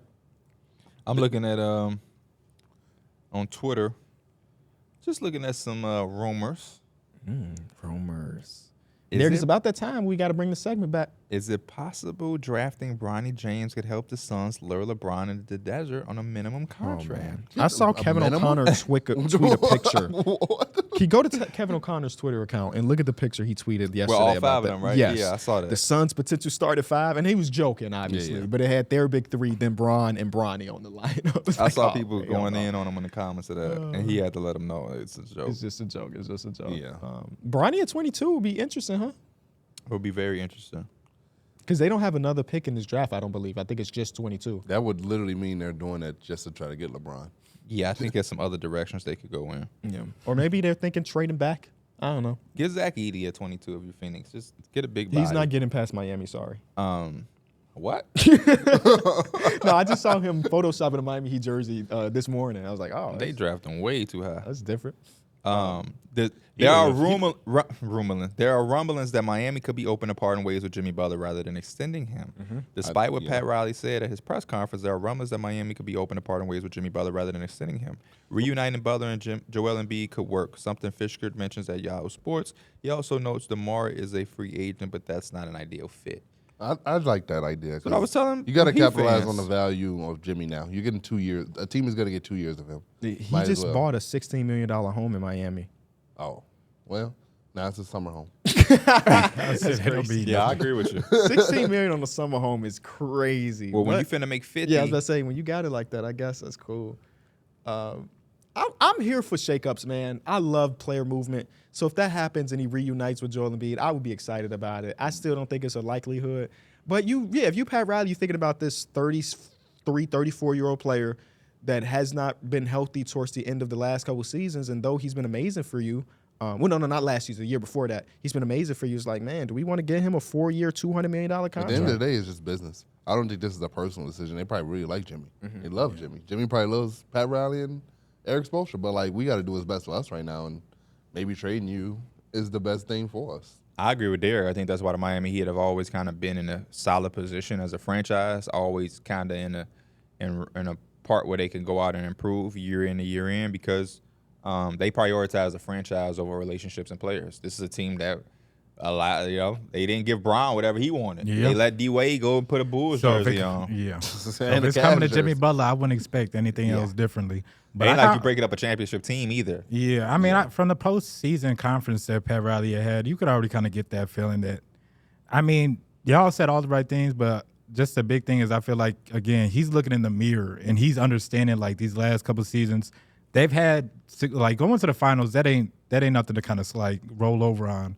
But he understands that he had a lot of luck go his way, and that's just not how it's going to be. Like, he's not comfortable in a situation where he's getting to the play-in and he's barely making it in there. Like, he wants to be there where he's went back to the top seeds. And you got to look in your mirror. You got to look in the mirror, especially when all these other teams is getting better. Y'all have any gripes with anything on the All-NBA team? I think Jaylen Brown could have made it. I ain't gonna write a thesis about it, but that's about it. Yeah, that's when we did ours, I had Jaylen Brown in there in that I third remember team. I had Haliburton on there, and he actually made it. Yep. So that was pretty impressive. I don't know who I had not on there, to where because y'all had somebody else on there instead of Haliburton. Yeah, I remember I know that. I had Jaylen remember Brown. that. I had Jaylen Brown on my third team. Okay. He was close to actually getting that last third team spot, but missed it. I liked his response though. He said, "I'm 4 games away from the finals. I don't have time to give a F." Yeah, I don't know. He dropped 40 in that game. Made me feel like he was trying to show people that they messed up by not putting him. He has such a interesting demeanor in post conference. Yes, he does. He's Yeah. just like he seems like on that Marshawn Lynch type vibe where he's just here so he don't get fined. Oh man, what is her name? Mariah Rose, right? That's her name. She did a Yeah. TikTok about Jalen Brunson about a month or so ago. Jaylen Brown? Jaylen Brown about a month or so ago. Come on, man, get your Jalen's right. They're the And same. you talking about Jalen's daughter, They the same. Oh, damn, that's kind of crazy. who invented the name. His mom invented the name. Her grandma invented the name Jalen. Yes, she did. So put some respect when Rest you in talking peace, about rest in Jalen's. peace. Talking about just all of the stuff throughout his career, where teams didn't want to draft him because they thought he was too smart to be playing basketball, that they would never really care. That he was on the high school chess team as like a 6th grader and stuff like that. But just an interesting dude. Yeah. Completely. I wonder how is he like outside of like off camera? Like Yeah. is he that same demeanor? Well, he's close to getting that first championship that he told Taylor Rooks he would have. He got a little bit of more time though to get the other 400. Yeah, he got well, no, his time has ran out because then he said by 20. He said by 20. Did he say by 26? Yeah, I think it's when that dude. Yeah. I remember somebody got that tattoo of a Boston getting a championship, and they had the year. Yeah. I forget if that's this year or Mike was it like funny. last year. Mike said something like he needed to change that hairstyle. The braids Jaylen Brown got. Yeah, I'm not a fan of But it. then if you go back to the early days, that box what did he? So he just he I need a kind of whole mess with the little braids. I don't like them how they You sideways. said it remind you of a cinnamon roll? No, that might have been somebody in the street. Oh, okay. That's crazy. people on Twitter say it looks like the AT&T. And you know what though? The way he hooping, he can have his hair any way he True, wants. true. The way he Ultimate hooping. brand partner. I like his shoes. He wering Nikes with no Nike logo on it. Is he Just still doing that? Scrape it off. I think he was wearing some GT cuts. He might just go get the Kyrie answers, man. Yeah. He got Kyrie's hooping in tassels. And his shoes are good. Yeah, I like Kyrie's those. shoes are good. I forget what they named them. Those were the ones that he kind of modeled after for the playoff. I mean, for the All-Star game a couple years ago. Whose shoes were you talking about recently where they copied Kyrie's SpongeBob logo? Oh, SpongeBob- Jokic. The Jokic The ones? Jokic got that, They yeah. literally took the same exact model. Of the And you know what's Kyrie's. crazy about now that we've done a few collaborations with like Icy and we got another one coming up. A lot of the time you're just paying the company that you're licensing from. This is just They don't collab. really give a damn about Yeah. what you do with it. Like if you got the money, like we wanted to do a Simpsons collaboration. We signed NDA, but I can't tell you the number. It was a ridiculous amount of money. But they were like, we don't care what the designs are. Pay us the money up front and you're fine. You know what I'm saying? So yeah, SpongeBob don't really give a damn to work with Jokic, but Jokic and them, whatever brand it is, had the money. Yeah. So let's get this SpongeBob collaboration going, man. I thought it was really gonna be that Gru stuff. The way he, the Gru? yeah, or the Despicable Me type of thing. The Mm-hmm. way that's like kind of being pushed out there with everything. Yeah. That would have been SpongeBob nice. cool. SpongeBob's better. I'm just not a fan of doing some stuff that somebody else did. So specific too. Yeah. The SpongeBob. I SpongeBob wonder is a why they popular picked person. SpongeBob. He's popular. Yeah. Jokic is starting to become way more marketable. Seen him in a lot more commercials too. He said, well, He went from a guy that was like off the camera, quiet, and just He said 3 commercials this year. yeah. the one with him and Peyton Watson, I like the hotel one. I forget. He said, well, who sits on the bench? Me. Which one you thinking of, KB? I have one more point that I want to bring up today that I just don't Revolving remember. around Jokic. No, whatever. We were talking about Jaylen Brown and everything. It was revolving around there, but I'll get to it eventually. What you was trying to say? He was a righteous brother. Is he? I feel He like did say I that feel if like he could was pick doing- anybody to play with in history, it would He be said Bill Bill Russell, so he could stand by him and fight both sides I of the think battle. when that George Floyd and all of that stuff was going on in the bubble, he was on the front line of that, if I'm not mistaken. Yeah. Him and Malcolm Brogdon. The president. You already know. What about the guy that voted Sabonis as third all defensive first team, third DPOY, all NBA first team, third in MVP? Revoke it. I just think we're just giving votes to people who are just doing stupid stuff. Yeah.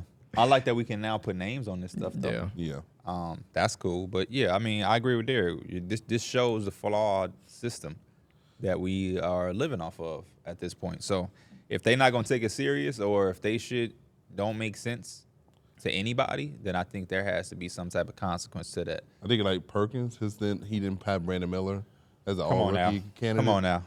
Like Has he talked about that at all? Did I he give a haven't seen. reason? I haven't haven't seen. seen- I I'm haven't sure he seen him probably talk has. about it. I haven't Because seen. I can't think of any other reason other than I forgot. There's no real reason to not have him. Yeah. Other than you look past. And I remember a few years back there was someone else. It was somebody in like the national media, one of the talking heads people. They forgot somebody very prominent on their ballot, and they literally came out and said, I remember. I Was just this like a forgot." couple years ago? This is a few years back. This might have been like only a year or two ago. I swear it might have been. I cannot remember, but it was on the. I think they said it on air. Like, oh, I forgot about him, and it was like a starter. It was like an NBA. yeah, like, like it was a big superstar. miss. It was a big miss. I remember that. I just it's gonna piss me off that I can't remember. If I ever had a ballot, I would have my ballot, and I would bring it to y'all. Just to double check. Did I forget Giannis? Did I forget Jokic? You know what I'm saying? Yeah. Did I vote for the wrong Bogdanovich for 6th Man of the Year, which is something somebody else did? DeMar DeRozan had a I vote for feel All like NBA. I want to say Mark Jackson. Was it Mark Jackson? I want to say it was. It was somebody big. So Martin Yeah. Jackson kind of makes sense, but I don't want to put that on him in case it wasn't. No, him. But it was somebody I'm just a guess, along those but lines. I feel like it was. With all due respect. Oh yeah, what I want to say, Josh Jackson is probably so pissed when he watched Jalen Brunson play basketball or Jaylen Brown play basketball, because the archetypes are damn near identical. The man Jaylen Brown came into the league and couldn't shoot either. Okay. Where do you think I was going? I was finna say them. They game ain't identical to me.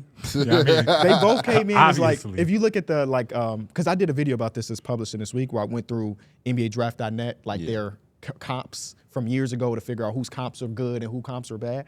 And like their weaknesses tab were almost identical as far as like these guys are ultra athletic, defensively should be good, don't know if they'll ever be able to hit the jump shot. And Jaylen Brown has turned himself to one of the better jump shooters in basketball. And then Josh Jackson was playing on the minimum and getting in. I Zach like LaVine's Jaylen ear. Brown season at Cal more than I like Josh Jackson at Kansas. But I I get what don't go you that mean. far. They are cut from the same. They were cut Archetype from the same. type, Yeah, for sure, for sure. similar physique too. But that's the archetype that always hits or misses. Yeah. Because you can also throw Stanley Johnson in that category as well. Coming out of Arizona, he was the 7th pick for the Pistons. Like that's the archetype where it either can go to stardom or it's like, damn, remember him? So Did Stanley Johnson end up going overseas? He was actually, I thought he was okay. I thought he was a solid basketball player. He had a little rejuvenance With the the last Lakers? couple of Yeah. years, Yeah. man. But then he couldn't get a job again. So I was like, oh.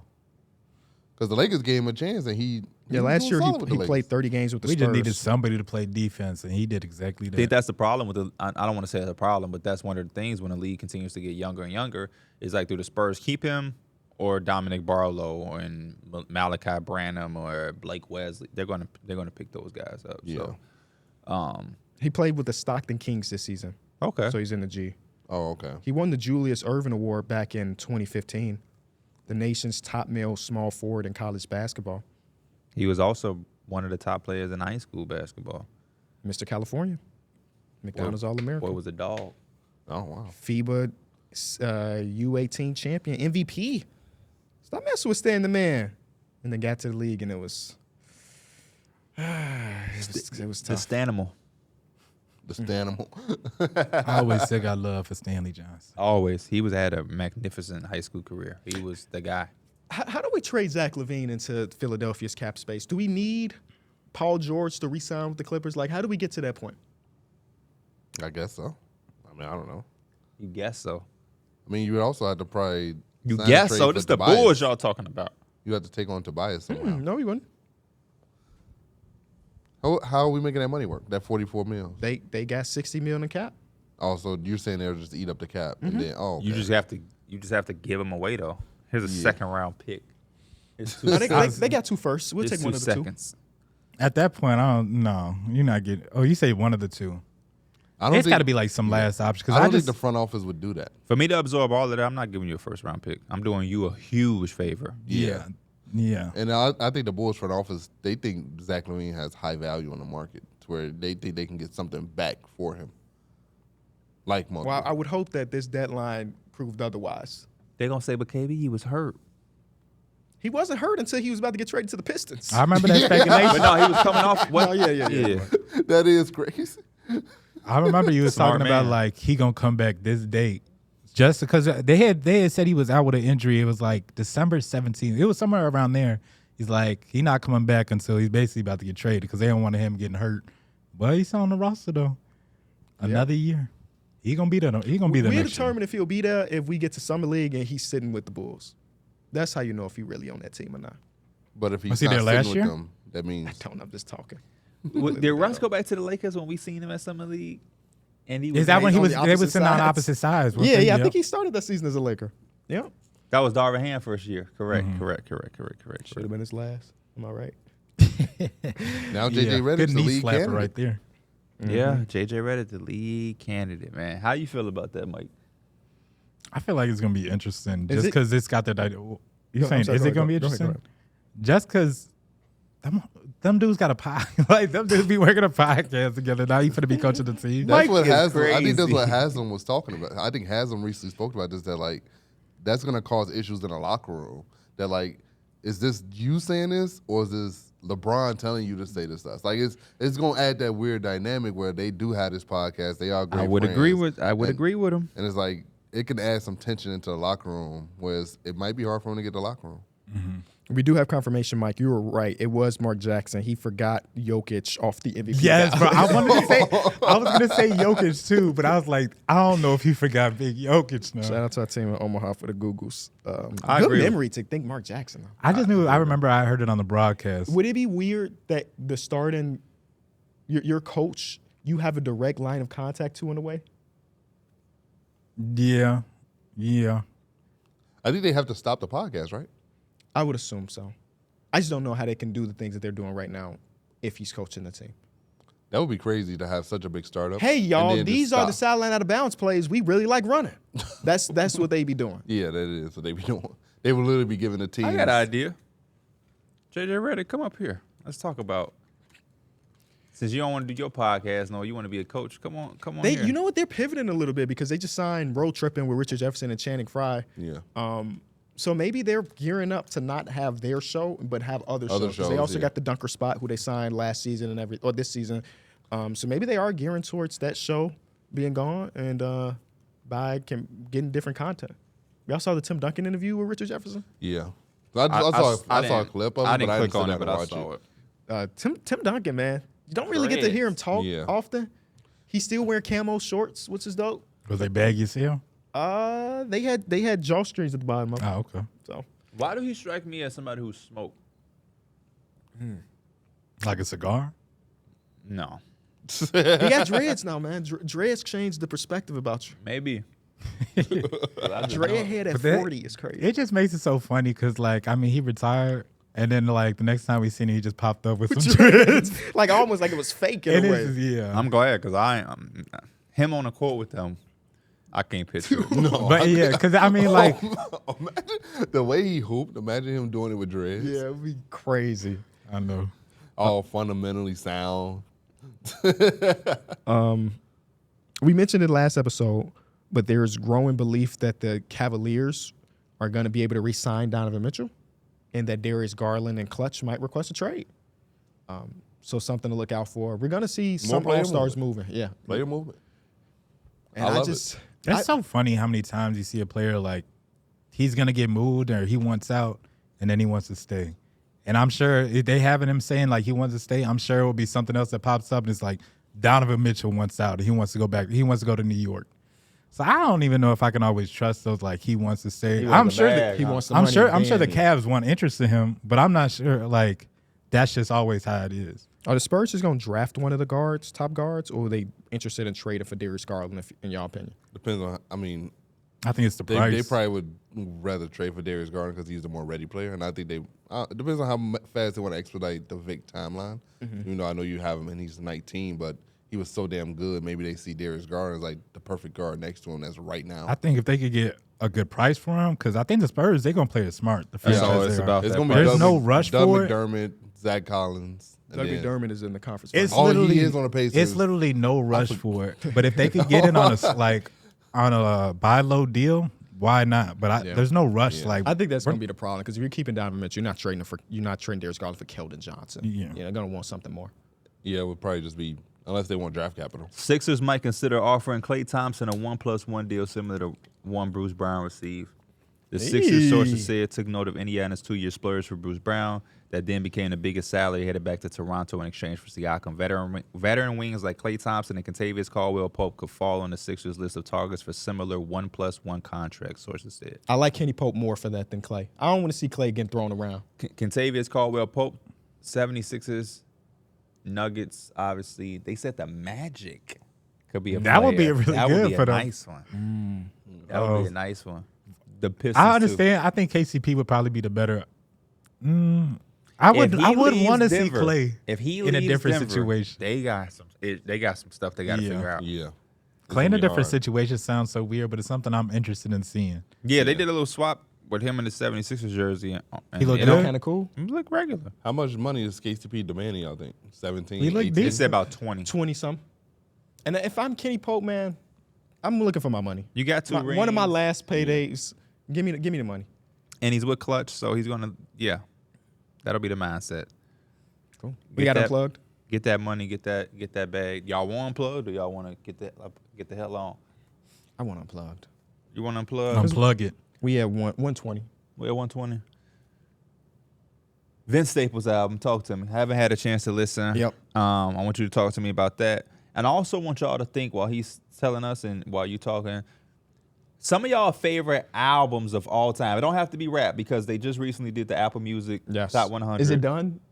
I think it is Okay. done. I need to see who was at the top of the The list. #1 album I think was Lauryn Hill, Miss Education. Oh Lauryn man, Hill. that's right. Because when you asked me that question, that is the first. I swear to God, that was the first album that came to mind. Okay, I like I didn't realize it was #1. But then I they seen did it. one of like a comparison of the top 10. Yeah. And Rolling Stone had what I think is the greatest album ever, which is Marvin Gaye, What's Going On. What's going on? I got that on vinyl.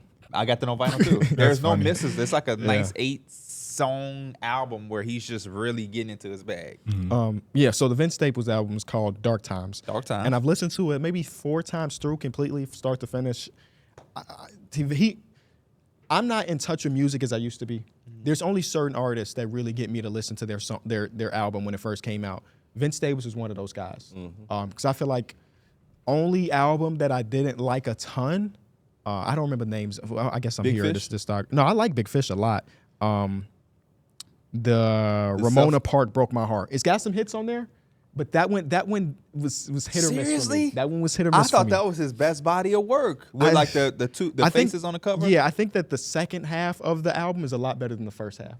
I love when Sparks Will Fly. Is it magic floating in it? This one, though? That's that song. Magic? This one got hits, man. Black and Blue. It's probably the one y'all gonna hear the most. Government Cheese got so many like Instagram quotable moments in that one where he say, oh man, how am I gonna leave people hanging when I'm the money tree? Like, come on, bro. He was talking about how he's the one that made money in his family. So it's like people calling his phone, asking for stuff. His cousin's doing this, doing that, locked up, asking for money on his books. Like it was. The other song, Children's Song, is a good one. My favorite one is Little Homies. I'm just saying, it's just so many hits on this one. Off that one album, P, he got that. If I had one wish, I'll free the homies. Bail. That album to me has no misses. Maybe I got to go back and dive back in, man. But I That's my favorite song. Please go back and listen to that one. I think that was his best body But of I work. can't stop listening to Dark Times. I'm going to listen as soon as I leave here and get in the car. I've been on this real... I think the production on this album is crazy, though. It's so many just like vibey songs on it. We just put it on when you drive and you just, you know what I'm saying? On the way here is morning. I ain't need to get hype. I just needed some low key, and that's what it felt like to me. Did you like the only album? Yeah, okay, so the Vince Staples album is probably my favorite one, honestly. I love that album. The only one that I've kind of FM.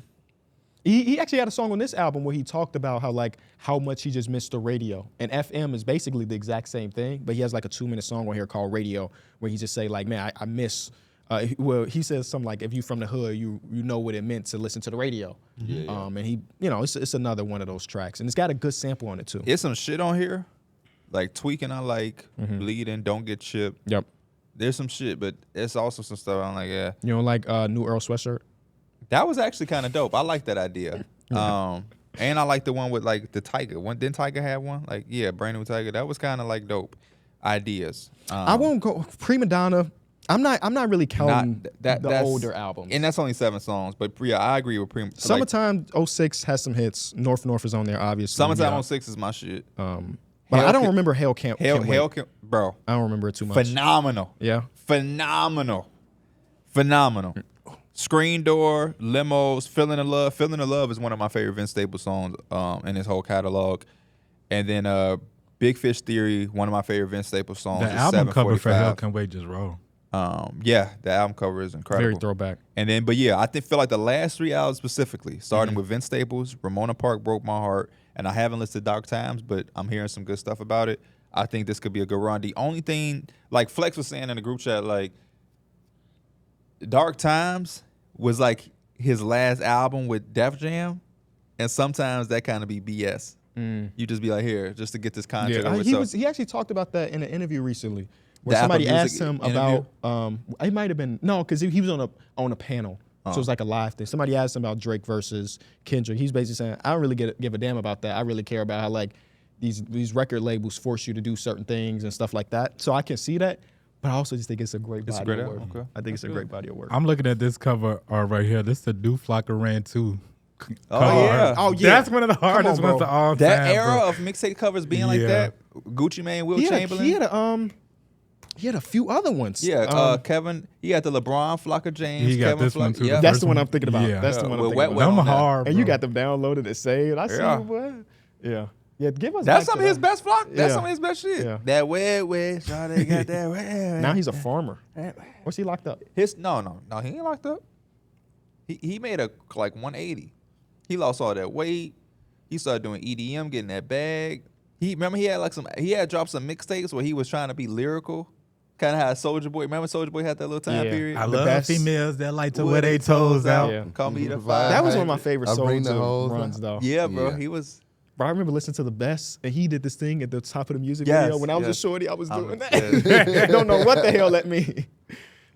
Only time success coming for work is inside the dictionary. So you just saying what some of our personal favorite albums all time? I'm trying to see the whole, Or this you whole looking list, like too. what do you? No, like when they made that list, what are some of the ones that would come to your mind to be at the top of that list? So not necessarily, because I think it's a big difference of your favorite and the best. My favorite player is Paul George. He's not the best. Yeah, I was asking if it was like personal or you asked for like the majority type thing. Well, you said it was what I a top didn't answer 100 the list? Graduation was one for me. I was gonna say Graduation. Well, honestly, Kanye had like a 3-4 album stretch where it's like yeah, all they of them were are good. like Yeah, amazing. College Dropout was amazing. College Dropout, Late Registration, Graduation. And, I mean, you can kind of toss 808 and Heartbreaks in there too. Yeah. Marshall Mathers was a great one for me. You know what? Album I don't listen to no more, but it's definitely like I felt like it had to be super big for a lot of people during that time. But like Tyler the Creator albums, like Wolf and all that. Goblin. Oh, Goblin. Oh, the old one. I think his newer stuff. The newer is ones still really hit cool, too because I feel like it's a newer lot ones more is way like better. open to anybody can really listen to it. I felt like you had to kind of be like in that mode to be listening to that You had to be a 2015. high school edgy Yeah. kid. Yeah, I was finna say we all went through that phase. Yeah. Because it's And just that time. One thing I could give Mike the credit on, he put me on Earl Sweatshirt. Oh, back did at he? the beginning of high school. Oh, and he- Earl is like my favorite Yeah, artist. One of y'all, You- I don't know who officially put me on, but one of y'all did. It was probably Mike. Probably Mike. You should hang that over his head all the time. When it come to music, with my home, like if I put you on, But it's all All a people domino. do is let me know on stream is that they put me on to this song or whatever Gotcha. song. So he put me on Earl, and Earl put me on MF Doom. So like my whole yeah. thing, as far as me being a music fan, comes from being introduced. That to Earl. was like something I took so much pride in and my Vince younger Staples, days. because that's when I first heard about Vince Staples. On Burgundy. Mm-hmm. So I used to just be on blogs and stuff all day as a kid on my phone. And this like before I even had an iPhone, I had like a You got some of these? Get what that is- BlackBerry. no, not it was I after used the to. BlackBerry. It was like an Android phone. But you could I could download songs straight from the blogs into my phone. So I would just be on music all day. And I would go put my friends on. And then whenever you try to put somebody on, at least my friends, they always hesitant. So I remember it was Big Sean. Trying to put them on Big Sean. This is like Finally Famous 2 before 3. One of my homies like, why would I listen to somebody with the name Big Sean? That's a weak ass name. I ain't listen to that.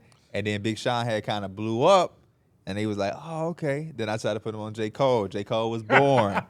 And then who was that? Kendrick. It was Big Crit. They weren't really rocking with Big Crit.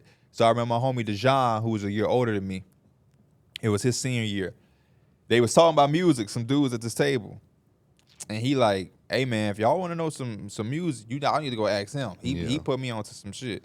I think And- KB tried to put me on a Section 80. And I'll never forget that they asked me like, all right, since you know who coming out that we should look out for. And I said, Side of Prince. I think I said Big Crit, Schoolboy, but then I said Kendrick too. Mm-hmm.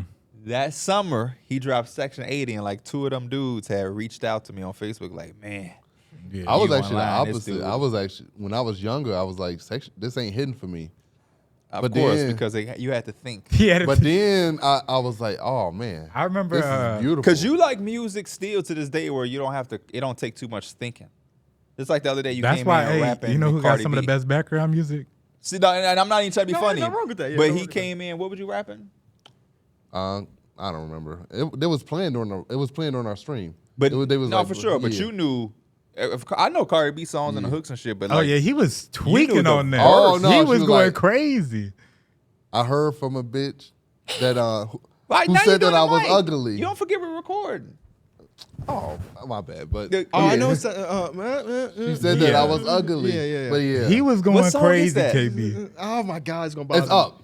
It's up. And Oh, it's yeah, up. yeah. That it is, dude, it is. Dereck knew word for word, verse for verse, like it was like he was in there when she recorded it, and I ain't know But he was. then it's the I got what did he say? Something in my blue purse. Got my gun in my blue. But also like dudes like Eminem. Eminem talks about this stuff the way you got to think a little bit. He does. I like Kanye. Kanye's one of my guys. He ain't as far as Eminem, but yeah. Yeah. Kanye kind of feel like he don't want to go. He want to be a little deep but he try to dumb it down. Scoopity Doop.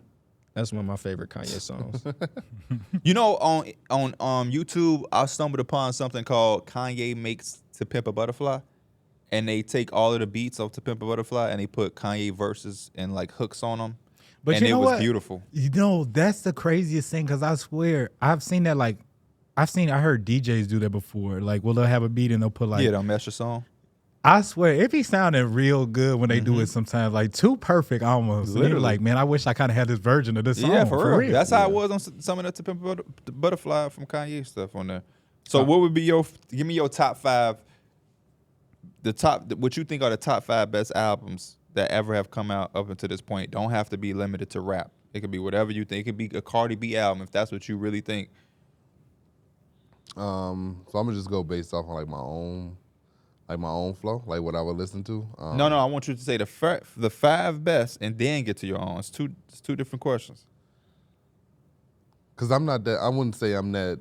Okay, tapped then you in can with just do music. yours. Yeah, can I Yeah. throw one Where, out like- there? Because I feel like this is one of mine, but I also feel like Yeah, you're if you feel probably like one you of can't, then Yeah. don't. I would say probably Ready to Die from Okay. Have you ever heard that? Notorious. Ready to It's Die? the white one with him and the baby. Yeah, Yeah. I've heard it. I would think it might be on the top 100. I would think it is.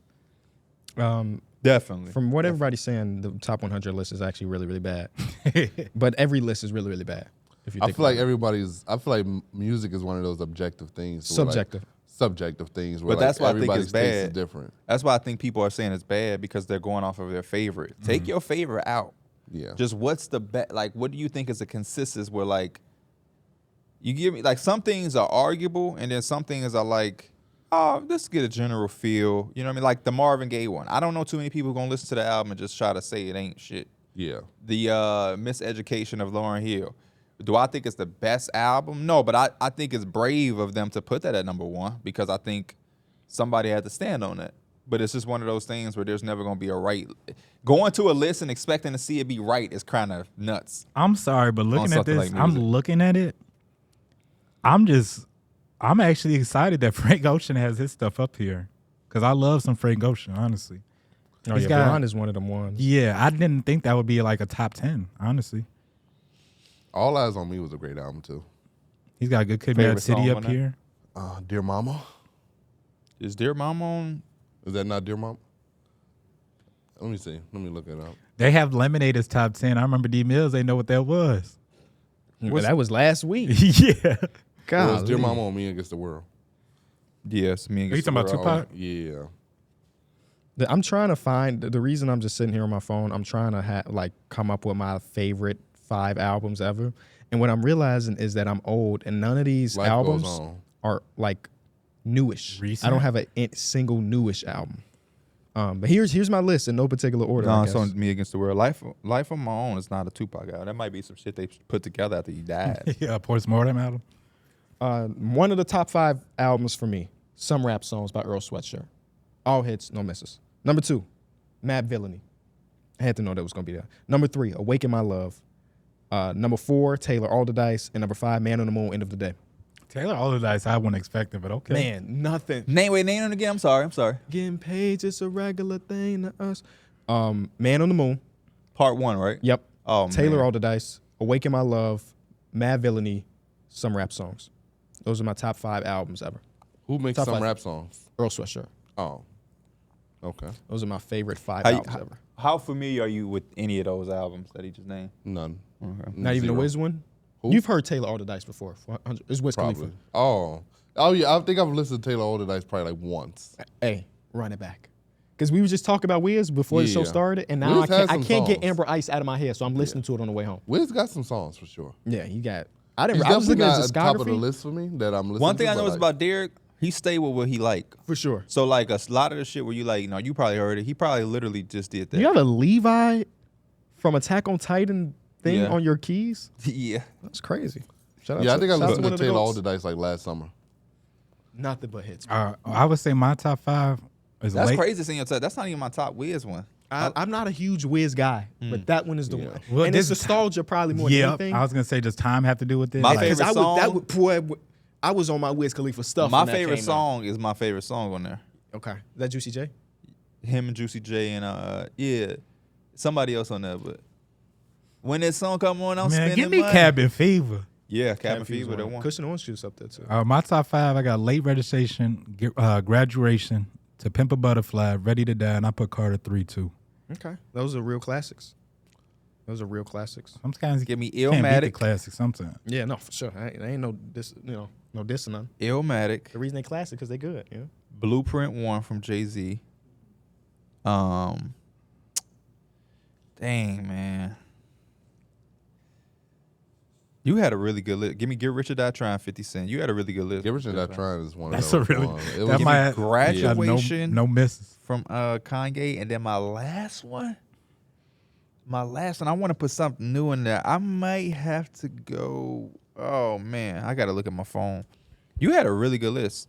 Maybe Rich or Die Trying. maybe is really Bandana good, from bro. Freddie Gibbs. I might go Graduation, Get Rich or Die Trying, Take Care, Stoney, Got Post Malone up there. and That's all I wanted. Like Dereck to That's name. authentic though, because every time Post Malone come on, he definitely gonna sing his heart At out. concert, he got the best picture I've ever seen of Post Malone. Right? oh yeah, That's yeah. the concert he took his shirt off at, right? Yeah.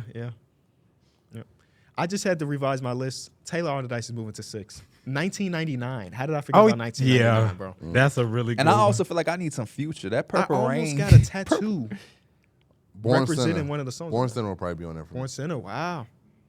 Okay. Not mad at it. Not Yeah, a mad lot at of some of my favorite rappers. They I'm don't. finna They listen don't to get 1999 on the way home. it.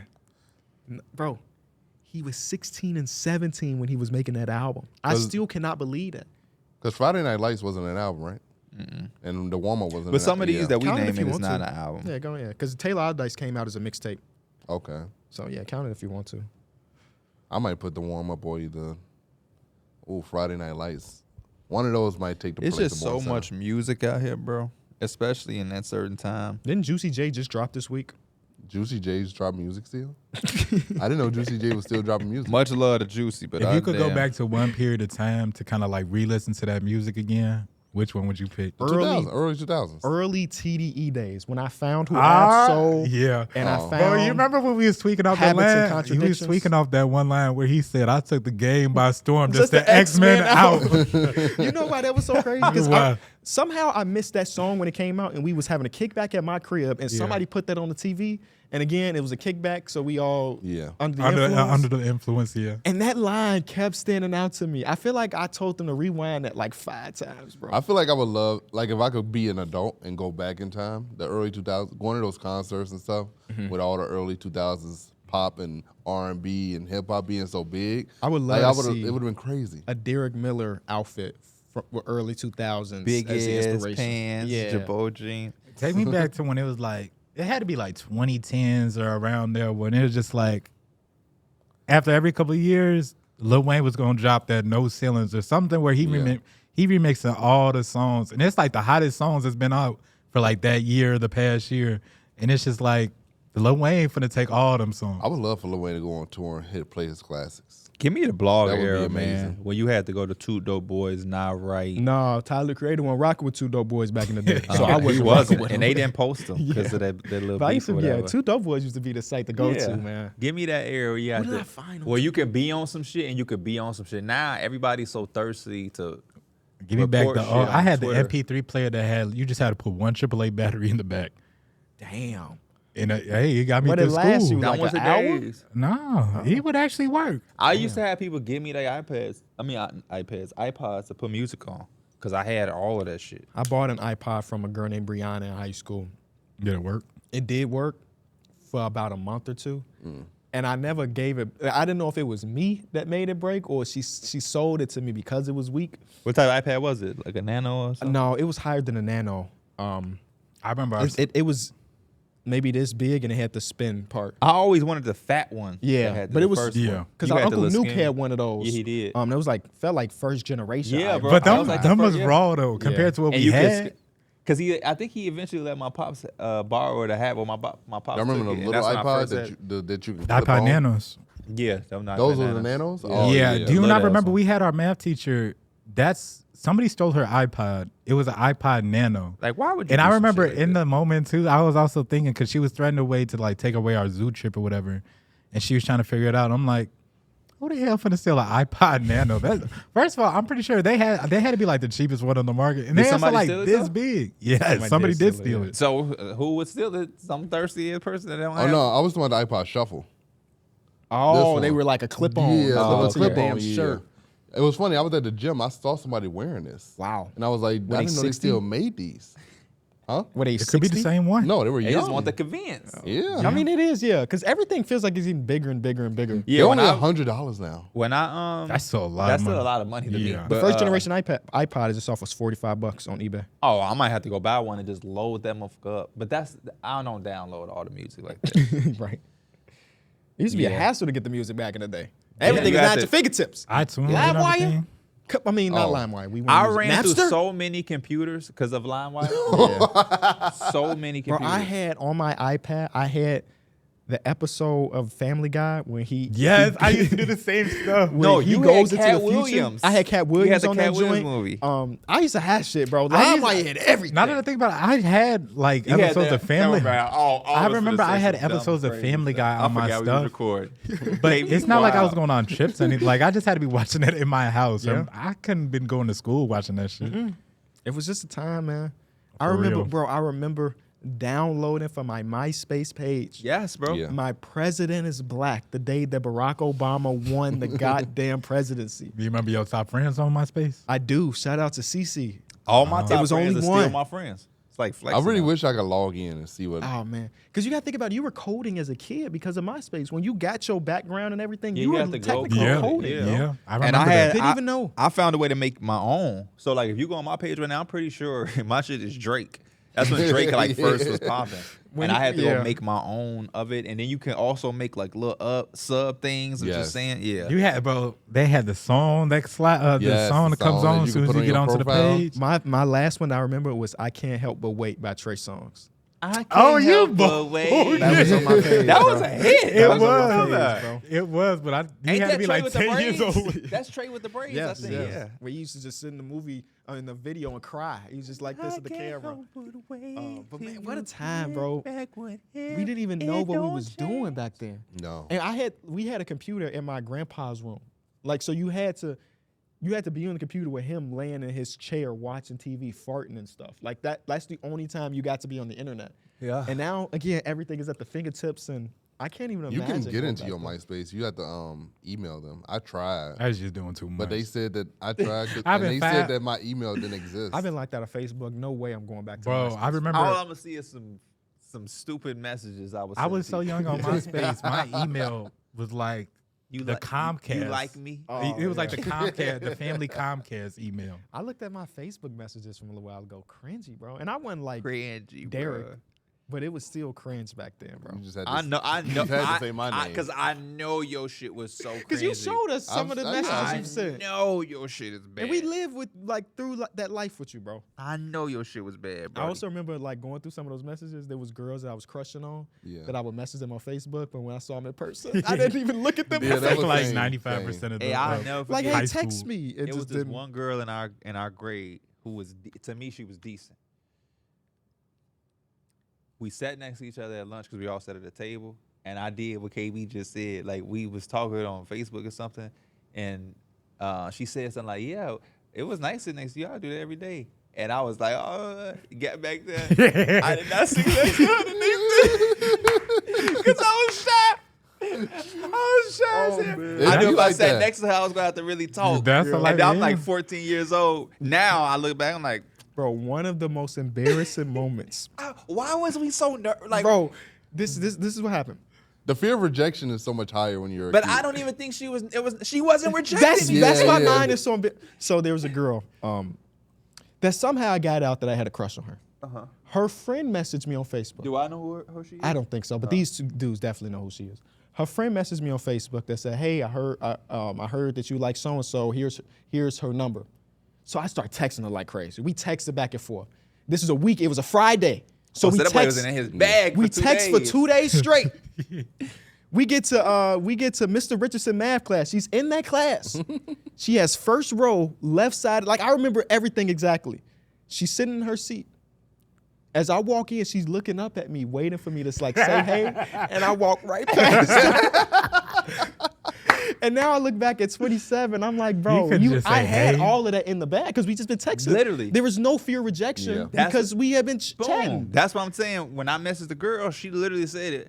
Yeah, I wish we could sit next to each other every. We should. I enjoy it. Like I like sitting next to you. And I walked in that lunchroom, seen her sitting there, and went the opposite way, like a straight goofball. Oh man. Hey, this is for our younger fans. Don't fumble it. If it's there, you already been chatting. You already, Yes, you know. if I have a son, my little brother's already kind of he good. He's 17, but like little homies, I would just tell him, bro, don't overthink it and don't be shy because y'all both kids. I don't know why I felt like sometimes I was finna go talk to a grown woman who had all of this shit together and there's all this pressure on me. That's just getting into your own brain. Plus, we if it's literally like- had messages of girls saying, hey, KB said she was looking, waiting, and he was like, but you know what's actually crazy too though? And I don't, oh man, I'm trying to figure out how to say this. There was a time where I liked this one girl, and I was friends with her friend. With her friend. And there was this thing where like what KB did, this gonna sound very childish, where like I would do shit like that, and the girl would like you more. There was this thing, whatever, it might hopefully it don't exist now, but when you young, if you too nice, you might get walked over. But at the same time, some of the shit we was doing was just kind of stupid. Yeah.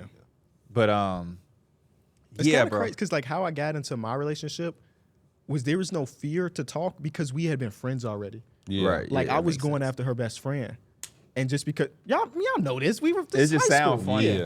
Yeah. But because we were all in the same friend group, She still got that best friend? no, they haven't talked to each other in years. Because of that? Because No, of I'm just him. playing. Right. But on the other side too is like if it doesn't work out, I mean you're in high school. It You're not doesn't gonna matter. remember that in a It's couple like years. you Like, don't know that in high 1%, school, though. 1% Yeah. of relationships from high school lasts for more than I'd just be high school. surprised when I see some of them. I think there's only one prominent one that I can remember that's still together. Them. No, Motherfucker. them two. I'm like, yeah, what are you talking Two, about? two. so you forgot about him. I wasn't including him. Don't say the name. Is it a white couple? Oh. Yeah. Okay, then we might be thinking about the same people. Yeah. One of them play football with you? Yep. Yep, that's what I'm thinking about too. They're still together to this Yeah, day. they are. I'm They're very still together. surprised. I think they're married too. Yes, they are. They just got recently married too. We were just talking. I was talking to Suzanne. Like next year is our 10-year anniversary, and assuming there's going to be some type of get together, I'm not trying to go to that shit, man. They were trying to do one for us. I didn't go. They went somewhere very white.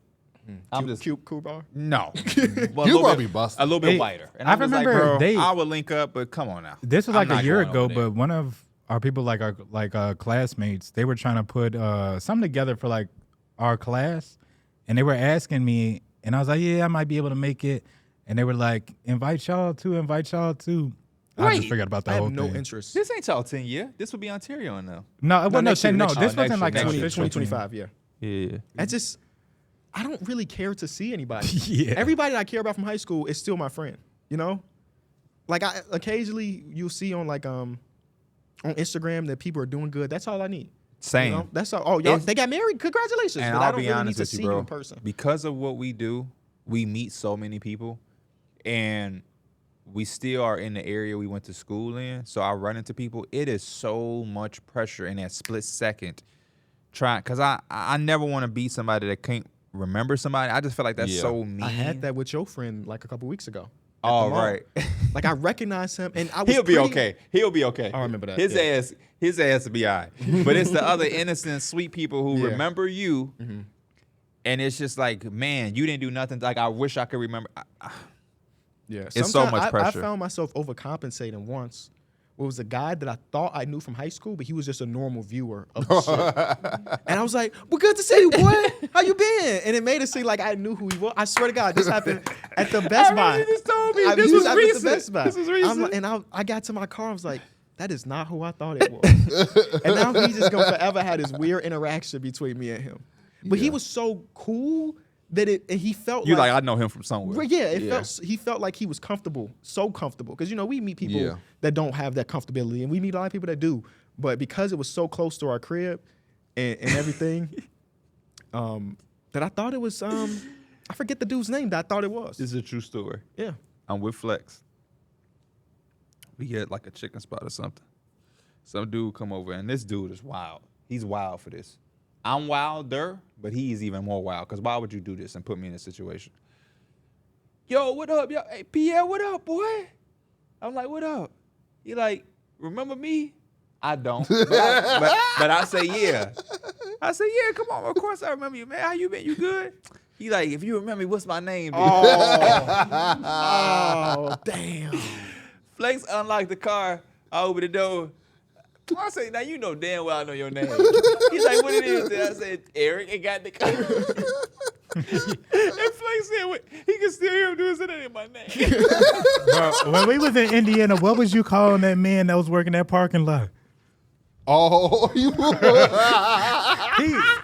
They got the little meter. I don't even know, not a meter maid, but he working the parking lot. And we need help because he keeps sending us the wrong way. Like he's like, you got to go all the way around, but it's like all blocked off.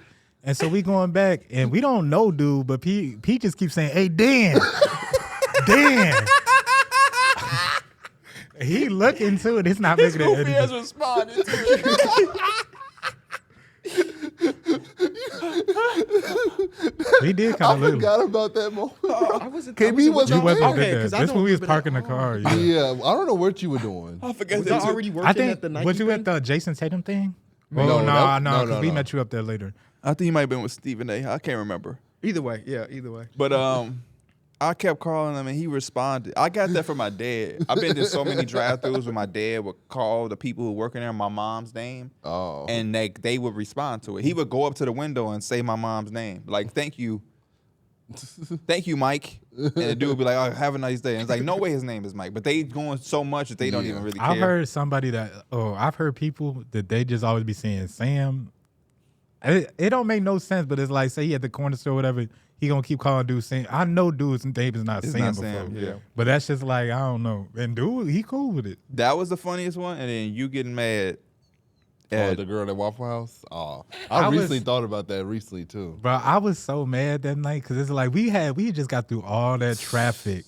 And I was like, man, I just want to go back and lay down. Same. That's D probably Mills what, came I in think there that's what so annoyed mad. me so mad. You know what made me so much. mad, bro? That food was mid. It bro. was. For them to mess it up and for We had it the day before, and it was Great. a 15 out of 10. Then the next day, it's a 2 out of 10. It was just such a letdown. Maybe that's just the gamble with Waffle House. Y'all ain't got no cringy moments from high school? I mean, only me and KB? Y'all just play it out? Yeah, I'll just. I definitely had some cringy moments. Because I got more. I could keep talking. Not, are you talking about as an adult? No. Oh, He said in high school. Yeah. From, That's good. oh, I have a lot. I mean, I have a lot. Give of us these one. moments. Mike always talk about the one time where I was so excited to post my Women Crush Wednesday, but my phone didn't have no service. So I had to find a place that had Wi-Fi to post my Women You Crush posted it Wednesday. on Celebrity? No, it was somebody I went to school with. I think we were, so I think I met you at your house and you posted it because you had Wi-Fi. Oh, and then I had to We find left Wi-Fi out. to see if she liked it. Yeah, we left out and we was walking. I think we walked to like McDonald's or Yeah, something. it was far. So he could have Wi-Fi and then she didn't like it. I was like, damn. It was Taco Bell, but yeah. She ain't like it? Damn. I mean, she eventually did. But I've been hyping it up. It was like an hour walk. You gotta Yeah. think about, I was in Willowbrook Park, Stratford Green. We walked all the way to Taco Bell on Cass. Oh, We by walked all Jewel? the way there, yeah. And I'm like, you know what I'm saying? Can't wait to get there.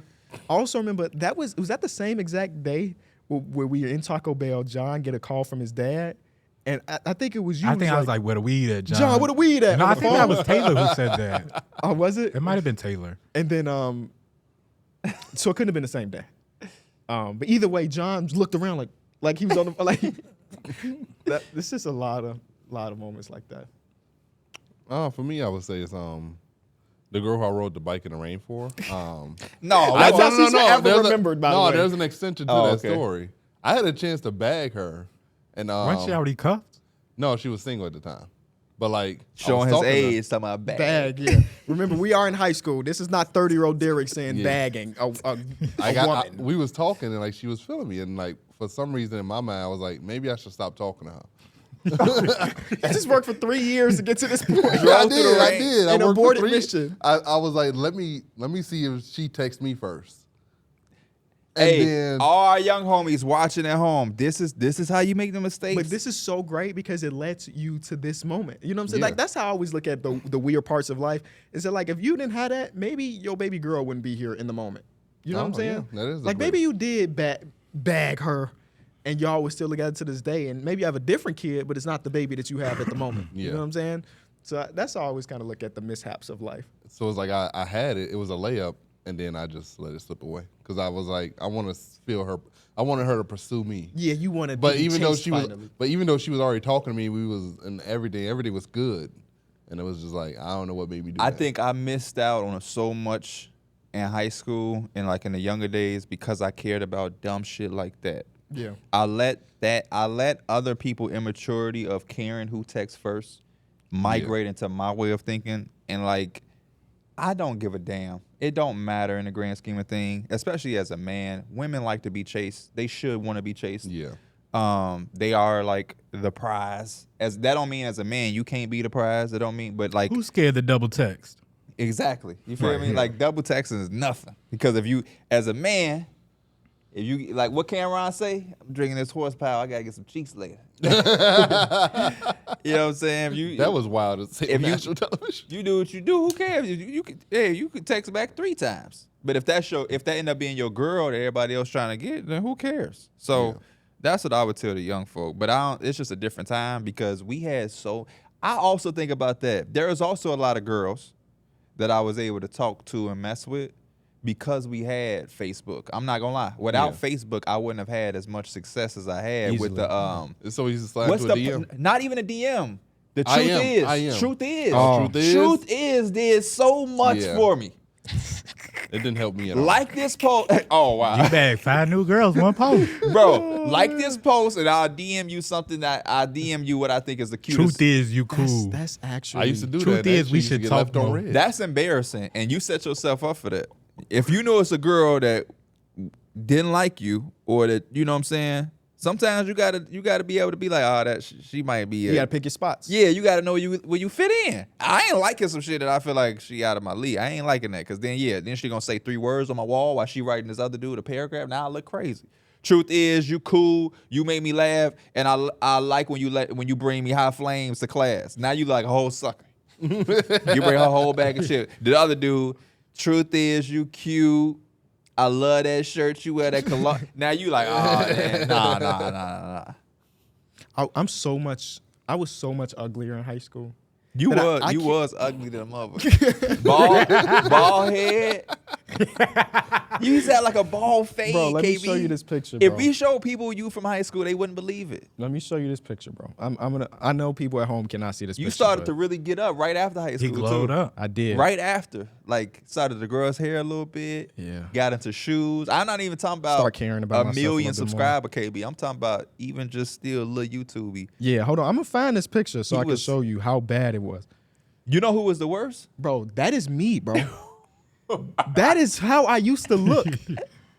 This is right after high school. That's crazy, bro. And then you compare it to like, That's come on cra- now. yeah, that's crazy. that's a glow up, bro. That's crazy, bro. That's a glow up, bro. You know, it's funny. People saying you got a nose job. Yeah, I did see somebody say that. They was calling them BBL. Okay.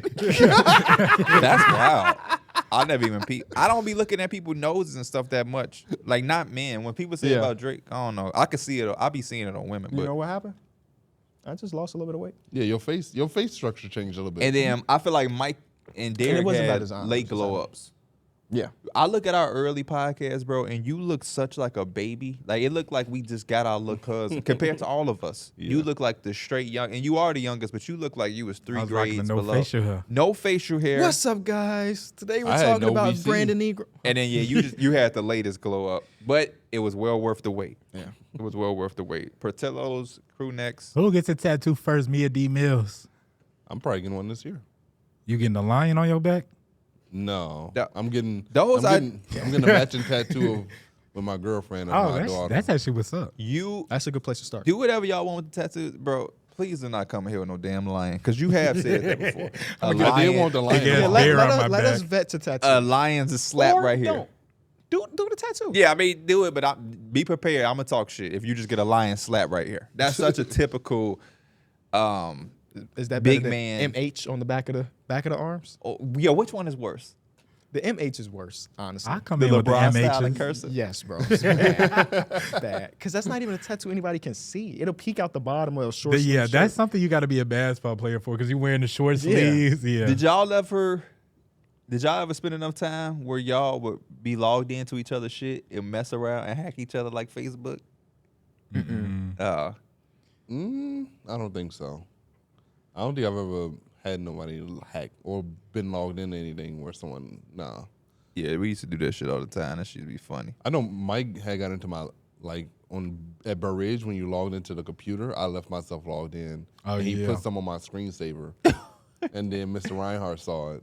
Did you not see what I put in the chat, text chat? What? That LOL. It was like the dog, and it was just saying LOL or something. Yeah. That's what me and Tyler put on your screen. Oh, that's so Oh. innocent. I'm thinking it's Yeah, like some that's booty literally shaking. what we Yeah, put on But the then screen. Mr. That's what we Reinhardt, always thought it was would so always funny. hype it up and be like, he'd get all loud about it. Like, what is this, Derek? Like he would try to make it sound like it was a big deal. I saw that one of y'all coaches from grammar school posted our show. Oh yeah, Coach like Hill. Casa, Yeah, yeah. that was pretty cool. That's was that pretty boy. cool. And I was Yeah. like, damn, no Mike Love, but I forgot Mike didn't start hooping until high school. Oh yeah, he Yeah, whenever I talk about Mike, he don't know. I'm like, yeah, I'm like, He know yeah. me from football. Like I was on the football team. I don't know if he know you from football. He might He have remember coached that you. pick six. Oh, you had a pick six? No, I for didn't real? have I no- was I gonna had say, to not pick with them the hands. I had to pick He on the couldn't D-line. run. No, like you couldn't run. Yeah, If you in caught high the ball as a school- lineman, you Oh, had to this was fall. middle school. It's not If even you're high over school. a certain weight, you just had to fall. That's why you had like a stripe on your head. Big Yeah. ass. So yeah, if you intercept the They ball, say you he had to too big for fall these That's a kids. dead ball. They said Yeah. he too big for these kids to take down.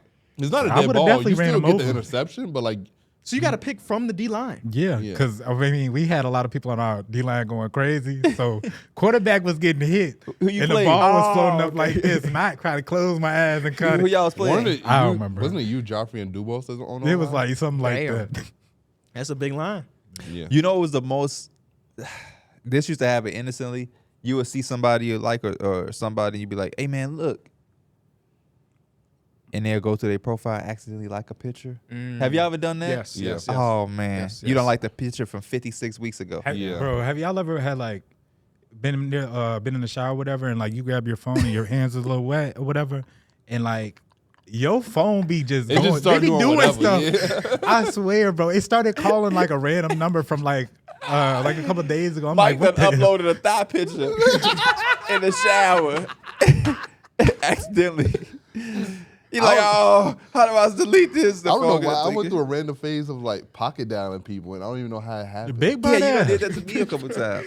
I remember I called Robbie, and like one day, I mean the same later that day, Did he called, pick up? He called me. He was like, "Hey, what's up?" I was like, "No, That's no." a real That's one. I a was true like- leader. True, and I was true like, quarterback. Leader I was of like, men. and I was like, "You called me." He was like, "No, you called me," and I was like, "I don't remember calling you." I have so many numbers in my phone that I should not have. Bro, anymore. I Same, have contacts of people that are famous. I don't even know how that had to be from when I was a kid, bro. I got wild names in here, bro. I got wild names. Like we used to just, bro. Being a kid, we was bad. We wasn't bad, but we was dumb. I got some names in here that I would not say out loud. I got some names. Who the fuck is Daryl? Daryl. Look, bro. O'Leary? This say Titty Boy 2 Chain. Don't that say that? Like, how did Did you that give happen? that to someone's nick? Is that a nickname? No, bro. that's- This say J. Cole. oh, Quinn Cook. Quentin Cook. Call Quinn Cook right now. I don't think there's no number in here. There's nothing in here no more. There's nothing. It's How just do a you delete photo. a number? That's funny. You don't know how to do it. I think you just. Seth Curry. But they do that weird thing where iPhone is like you could delete it, but it'll still pop up like maybe this is him, or like it'll still have their number, because it's like I guess it's on the cloud. Pac Div. I got some cool names in here. Yeah, I definitely got some names that's like from middle school Who the on my hell is contact this? list. Anyway, hey, we appreciate y'all watching or listening to this episode of Numbers on the Board. If you enjoyed it, leave it a like. Again, we appreciate all the support. 100,000 is just a start, and we appreciate y'all helping us get to this point very early. I mean, we got here, January, and here we are at 100K already. Only the going beginning. up. Only going up, man. Tune in Tuesdays, 2 o'clock Eastern for Numbers on the Board Linear on ESPN2. And we got some special announcements coming up very, very soon, and we're not going to tell you soon. what they are at this moment. Just stay posted. Just stay ready. Just stay ready. We love y'all. We'll see y'all. He turned the set to the front. Peace. Like I was Ash Ketchum.